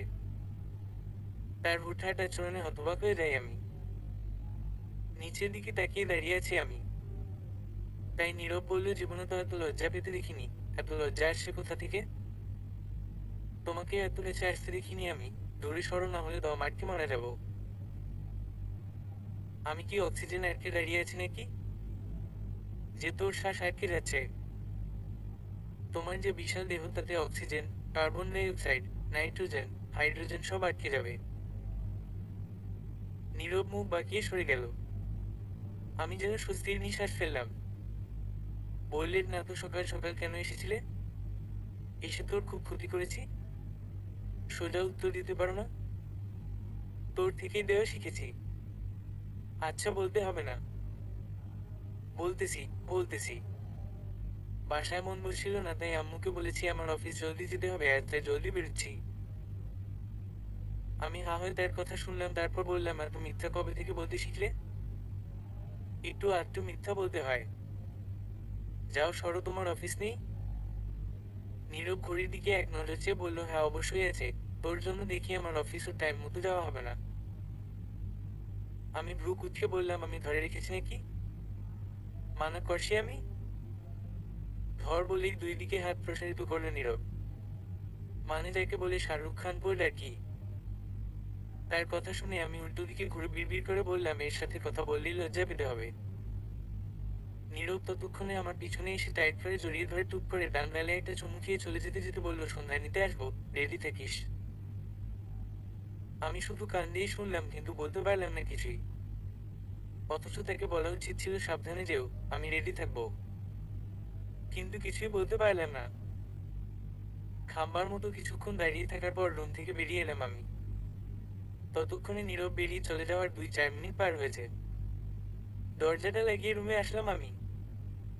সন্ধ্যায় নীরব নিতে আসলে আব্বু আম্মুর কাছ থেকে বিদায় নিয়ে বেরিয়ে আসলাম আমরা। সন্ধ্যা হওয়ায় আকাশের আলো নিভুতে শুরু করলেও পৃথিবীর আলোয় শহর ঝলমল করছে। কখনো কোন ল্যাম্পপোস্ট, কোন দোকান কিংবা কোন গলির আলো, এভাবেই শত আলোয় শহর আলোকিত। বাড়িতে এসে ফ্রেশ হয়ে নিল নীরব। আমিও আন্টির খোঁজ খবর নিয়ে রুমে আসলাম। তার একটু পর নীরব আসল। এই সময়টা আমার কোন কাজ থাকে না বলেই ফোন স্ক্রল করি। আজও সেটাই, তবে আমার মনে হচ্ছে নীরব এদিকেই তাকিয়ে আছে, কিন্তু একটু আগেই সেও ফোন নিয়ে বসলো। তাহলে কি আমার মনের ভুল? যাই হোক, সেসব পাত্তা না দিয়ে আমি আমার ফ্রেন্ডদের সাথে কথা বলতে থাকলাম। পড়াশোনার প্রতি কানেক্টেড না থাকলেও আমি তাদের সাথে কানেক্টেড। হঠাৎই বাইরে কে যেন কলিং বেল চাপ দিল। তা শুনে দুজনেই নিজেদের মুখ চাওয়াচাওয়ি করতে লাগলাম। কিছুক্ষণ পর আমি নীরবকে বললাম দরজা খুলে দিতে। সে দরজা খুলে ফিরে এলো ঠিকই, তবে চোখে মুখে বিরক্তির ছাপ। তাই বললাম কে এসেছে? পাশের বাসার আন্টি, থমথমে মুখে বলল নীরব। তাতে তোমার এমন অবস্থা কেন? সীমা আন্টি এসেছে। আর কিছু শোনা লাগবে তোর? ওনার কাজই তো হচ্ছে কখন তার ছেলে মেয়ে কি করলো তার তদারকি করা। না জানি আর কি নিউজ নিয়ে হাজির হয়েছেন। পাঠকদের মধ্যে কারো নাম সীমা হলে আমার নামে কুটনামি করবেন না। আয়ার নাম খুঁজে পাই নাই। আমি কিছু না বলে চুপচাপ রইলাম। আমারও মেজাজ তুঙ্গে। যাই হোক, একটু পর আন্টি হাসতে হাসতে আমাদের রুমে আসল। তা দেখে আমরা দুজনেই নড়েচড়ে ঠিকঠাক হয়ে বসলাম। নীরব জিজ্ঞেস করলো হাসছো কেন? আর সীমা আন্টি কুটনামির বদলে কোন কৌতুক বলেছে নাকি? আন্টি হাসি থামিয়ে বলল আমার কাছে তোদের দুজনের অভিযোগ নিয়ে এসেছিল। তুই নাকি সন্ধ্যাবেলায় মেয়ে নিয়ে ঘুরছিস। সেদিনও যখন অথইকে নীরব রাখতে গিয়েছিল ঘুরছিলি। তোদের মধ্যে নাকি কিছু চলে। তুমি কি বললে তারপর? আগ্রহের সাথে বলল নীরব। তারপর আর কি? বললাম জামাই বউ তো একসাথেই ঘুরবে, এটাই স্বাভাবিক। এটা শুনে যেন ওনার মাথায় আকাশ ভেঙে পড়ল। উনি জিজ্ঞেস করলেন তোদের বিয়ে কখন কিভাবে হলো? আমি বললাম ঘরোয়া ভাবে হয়েছে, তাই বেশি মানুষ জানে না। আন্টির কথা শেষ হতেই আমি আর নীরব হাসতে লাগলাম। নীরব হাসতে হাসতে বলল তোমাকে আর কষ্ট করে আমাদের বিয়ের কথা কাউকে জানাতে হবে না। দেখবা কাল আমাদের বাসায় প্রেস হয়ে এসে হাজির হবে বলেই আবারও হাসতে থাকলো নীরব। তারপর রাত হতেই আমরা শুয়ে পড়লাম। তবে আজ নীরব পিছন থেকে জড়িয়ে ধরে শুয়েছে আমাকে। তার এই হঠাৎ পরিবর্তনগুলো চোখে পড়ার মতো। তবে ভালোই লাগে। কিছু অভ্যাস, কিছু স্মৃতি থাকুক না, সাথে আমিও থাকি, এটাই তো চাই। দুজন মানব জোড়া শামুকের মতো লেগে আছি, কিন্তু কারো মুখে কোন কথা নেই। অনুভবই অস্তিত্ব গ্রহণ করি। এভাবেই কিছু মাস অতিবাহিত হলো। নীরবের স্বভাব আগের তুলনায় অনেক পরিবর্তন হয়েছে। এখনও অনেক কেয়ার করে আমার। সবকিছুতে তার পারমিশন নেওয়া লাগবে। ও নিজে চেষ্টা করেছে বলেই পরিবর্তিত হতে পেরেছে। আজকে ছুটির দিন বলে আমরা ঘুরতে যাওয়ার সিদ্ধান্ত নিলাম। নীরব আর আমি বিকালের দিকে বের হলাম। আধা ঘন্টা হাঁটাহাঁটির পর আমরা একটা নির্জন জায়গায় এসে পৌঁছলাম। সেখানেই আমরা বসলাম কিছুক্ষণ। নীরবের কাঁধে মাথা দিয়ে বসে আছি আমি। দূরে একটা বাড়ি থেকে একটা মেয়ে বিষণ্ণ মনে বের হলো। তাকে অনেক চেনা চেনা মনে হলো আমার। একটু পরেই বুঝতে পারলাম ওটা নাহার আব্বু। তবে চোখে মুখে কেমন যেন ভাব। বাড়িটাও তাদেরই। সেদিন বিয়েবাড়ির সাজ ছিল আর আজ সাধারণ তাই চিনতে পারিনি। আমি নীরবকে দেখালাম, সেও প্রথমে চিনতে পারেনি। আমরা এগিয়ে গেলাম সেদিকে। যদিও নীরব যেতে চাইছিল না, তবুও আমি নিয়ে এলাম, কারণ তার এই অবস্থা কেন হলো তা জানার অনেক আগ্রহ জাগলো আমার মনে। আমাদের হঠাৎ এখানে দেখে নাহার আব্বু অনেক অবাক হলো। সে কিছু বলার আগেই আমি বললাম কেমন আছো? যেমন করে রেখেছ সে অবস্থায় ভালো থাকার আশা করো কিভাবে? তার কথা শুনে ভীষণ অবাক হলাম আমি। কিছু বুঝলামও না, তাই নীরবের দিকে চেয়ে দেখলাম সেও আমার দিকে না বোঝার ভঙ্গিতে তাকিয়ে আছে। আমি বললাম আমি রেখেছি মানে? কেমন অবস্থায়? আর আমার সাথে কি সম্পর্ক? বাহ, এখন ভালো সাজা হচ্ছে তাই না? তোমার বলাতেই তো আমি নীরবকে ছেড়ে দিয়েছিলাম। শুধুমাত্র তোমার কথায় ইমোশনাল হয়ে আর আমার এই অবস্থা। আমার স্বামীও আমাকে ডিভোর্স দিয়ে দিচ্ছে। আর নীরব আমার সাথে থাকলে আমরা কত না সুখী হতাম, কিন্তু তোমার কথা ভেবে আমি সবটা বিসর্জন দিয়ে দিয়েছি। আমি অবিশ্বাসের চোখে নাহারা পরীকে তাকিয়ে আছি। আমি এরকম কিছুই করিনি। আমি নীরবের দিকে তাকিয়ে দেখলাম সেও অবিশ্বাসের চোখে নাহারা পরীকে তাকিয়ে আছে। আমার মন বলছে সে এসব বিশ্বাস করবে না, তবে কোথাও না কোথাও মনে হচ্ছে যদি ও বিশ্বাস করে ফেলে। নাহার আপু সবটাই এমন ভাবে বলেছে যেন সবটা সত্যি, কিন্তু কিছুই সত্যি না। নীরব বলল এসব কি বলছো নাহার? আমি ঠিকই বলছি নীরব। বলি সে এগিয়ে গিয়ে নীরবকে জড়িয়ে ধরল। আমার বুকে ধক করে উঠল। নীরব শুধু আমার, আর তার এই বুকেও শুধু আমারই স্থান। সেখানে নাহার আপু কিভাবে? নীরব ওকে সরাচ্ছে না কেন? ও কি বিশ্বাস করে ফেললো নাহারাপুর সবটা? টের পেলাম চোখের কোণে জল এসে ভিড় করেছে। আমি বললাম, চলো না আমরা বাসায় ফিরি। নাহার আপু মিথ্যা বলছে, আমি এমন কিছুই করিনি। নাহার আপু নীরবের বুক থেকে সরে এসে আমার দিকে এগিয়ে মারার জন্য হাত উঠাতেই কে যেন তার হাত ধরে ফেলল। আমি তাকিয়ে দেখলাম একজন অচেনা মানুষ। সে নাহার আপুর হাতটা ঝটকা মেরে সরিয়ে দিয়ে বলল, আর কত সংসার ভাঙবে তুমি? তার কথায় নাহার আপু দ্বিতীয় কোন প্রশ্ন উত্তর করল না। ততক্ষণে নীরবও আমার কাছে এসে দাঁড়িয়েছে। সে আমার মাথাটা তার বুকে চেপে ধরে এক হাতে আমাকে জড়িয়ে ধরলো, তারপর আমার উদ্দেশ্য বলল, চল বাসায় ফিরে যাই। আমরা অগ্রসর হতে পিছন থেকে সেই ব্যক্তিটি বলে উঠলেন, সত্যটা শুনবেন না? আমি আর নীরব থেমে পিছন ফিরে ব্যক্তিটির দিকে তাকালাম। আমরা পরস্পরের মুখ চাওয়াচাই করছি তখনও। ব্যক্তিটি আমাদের অবস্থা বুঝতে পেরে এগিয়ে এসে নীরবের উদ্দেশ্য বলল, আপনার পরিচয় হয়তো নীরব। আপনাকে দেখে বুঝতে পেরেছি আপনি আপনার স্ত্রীকে অনেক বিশ্বাস করেন, কিন্তু তবু পরবর্তীতে যেন এই নিয়ে কোন প্রশ্ন আপনাদের মনে না জাগ্রত হয়, তাই সত্যটা জানাতে চাই। আশা করি শুনবেন। নীরব শুধু মাথা নাড়ল, কিছু বলল না। নীরব তখনও আগের ন্যায় আমাকে এক হাতে জড়িয়ে ধরে রেখেছে, আর নাহার আপুও মাথা নিচু করে দাঁড়িয়ে আছে। চারপাশে তখনও কোন মানুষের আসা যাওয়া দেখা যাচ্ছে না। ব্যক্তিটি বলতে শুরু করলো, আমি নাহারের হাজবেন্ড। আপনারা হয়তো বিয়েতে দেখেছিলেন বলে ভুলে গেছেন। আমারও মনে ছিল না, কিন্তু আপনার স্ত্রীকে বিয়ের দিন নাহারের সাথে কথা বলতে দেখেছিলাম বলে আজ দেখে চিনতে পারলাম। কি কথা হয়েছিল তা তো শুনিনি, তবে তারপর থেকেই নাহারের মন খারাপ থাকতো। এমনিতে সে কোন দায়ের করতো না। এই নিয়ে মায়ের অভিযোগের শেষ ছিল না, তবে নাহার সেগুলো আমলে নিত না। আমি চুপচাপ সবটা শুনতাম, তবে নাহারকে কিছু বলতে পারতাম না, কারণ অনেক ভালোবাসতাম ওকে। অন্যদিকে আম্মুকে অনেক ভালোবাসি। তার বিরুদ্ধে কিছু বলারও সাহস ছিল না। শুধু বাড়ির কাজ না করলে মায়ের তেমন একটা অভিযোগ থাকতো না, তবে নাহার তার নিজের কাজগুলোও করতো না, যা মায়ের জন্য বাড়তি ছিল। আজ বুঝতে পারছি নাহারের সেই মন খারাপের কারণটা আপনি। কিন্তু সে এখন যেগুলো বলেছে সেগুলো মিথ্যা। আমি সবটা শুনেছি। নাহার নিজে থেকেই আমাকে বিয়ে করতে রাজি হয়েছিল। আর আমি তাকে ডিভোর্স দিতে চাই না। পরিস্থিতি এরকম যে আমার ভালোবাসা আমার থেকে। যাই হোক, এটাই ছিল সবটা। বলতে বলতে ভদ্রলোকের চোখের কোণে পানি এসে গেছে। হঠাৎ নীরব আমাকে ছেড়ে নাহারাপুর সামনে গিয়ে দাঁড়িয়ে বলল, আমি তোমাকে ভালোবাসতাম নাহার, আর এই ছেলেটা তোমাকে ভালোবাসে। তোমার কথা বলতে গিয়ে তার চোখের কোণে পানি এসে গেছে, ভাবতে পারছো? ও ঠিক কতটা চাইলে তার এরকম অবস্থা হতে পারে? তোমার মতো কি হবে তা তো জানি না, তবে আমি চাইবো তোমরা সবটা ঠিকঠাক করে নাও নিজেদের মাঝে। ছেলেটা সত্যি চায় তোমাকে। বলেই নীরব আমার হাত ধরে সামনের দিকে এগিয়ে গেল। আমি পিছন ফিরে দেখলাম ছেলেটা চলে যেতে চাইলে নাহারাপু হাত ধরে আটকে ফেলো। ছেলেটা প্রশ্নবোধক দৃষ্টিতে তাকালো নাহারাপুর দিকে। নাহারাপু সরি বলল, দূর থেকে যা বুঝলাম। হঠাৎ ছেলেটা নাহারাপুকে জড়িয়ে ধরলো। আপু কান্না করতে করতে জড়িয়ে ধরলো। আমি নীরবের দিকে চেয়ে বললাম, সব ঠিক হয়ে গেছে। নীরব আমার দিকে প্রশ্নবোধক দৃষ্টিতে তাকালে আমি পিছনের দিকে ইশারা করলাম। সেও পিছন ফিরে একবার ওদের দিকে চেয়ে হাসলো। তারপর আমার দিকে তাকিয়ে সামনের দিকে হাঁটতে থাকলো। ততক্ষণে সন্ধ্যা নেমে এসেছে। আমি বললাম, যদি ওই ভাইয়াটা এসে সত্যি না বলতো তাহলে তুমি আমাকে অবিশ্বাস করতে। অবিশ্বাস করলে ওই ছেলের কথা শোনার আগে তোকে নিয়ে আসতাম না।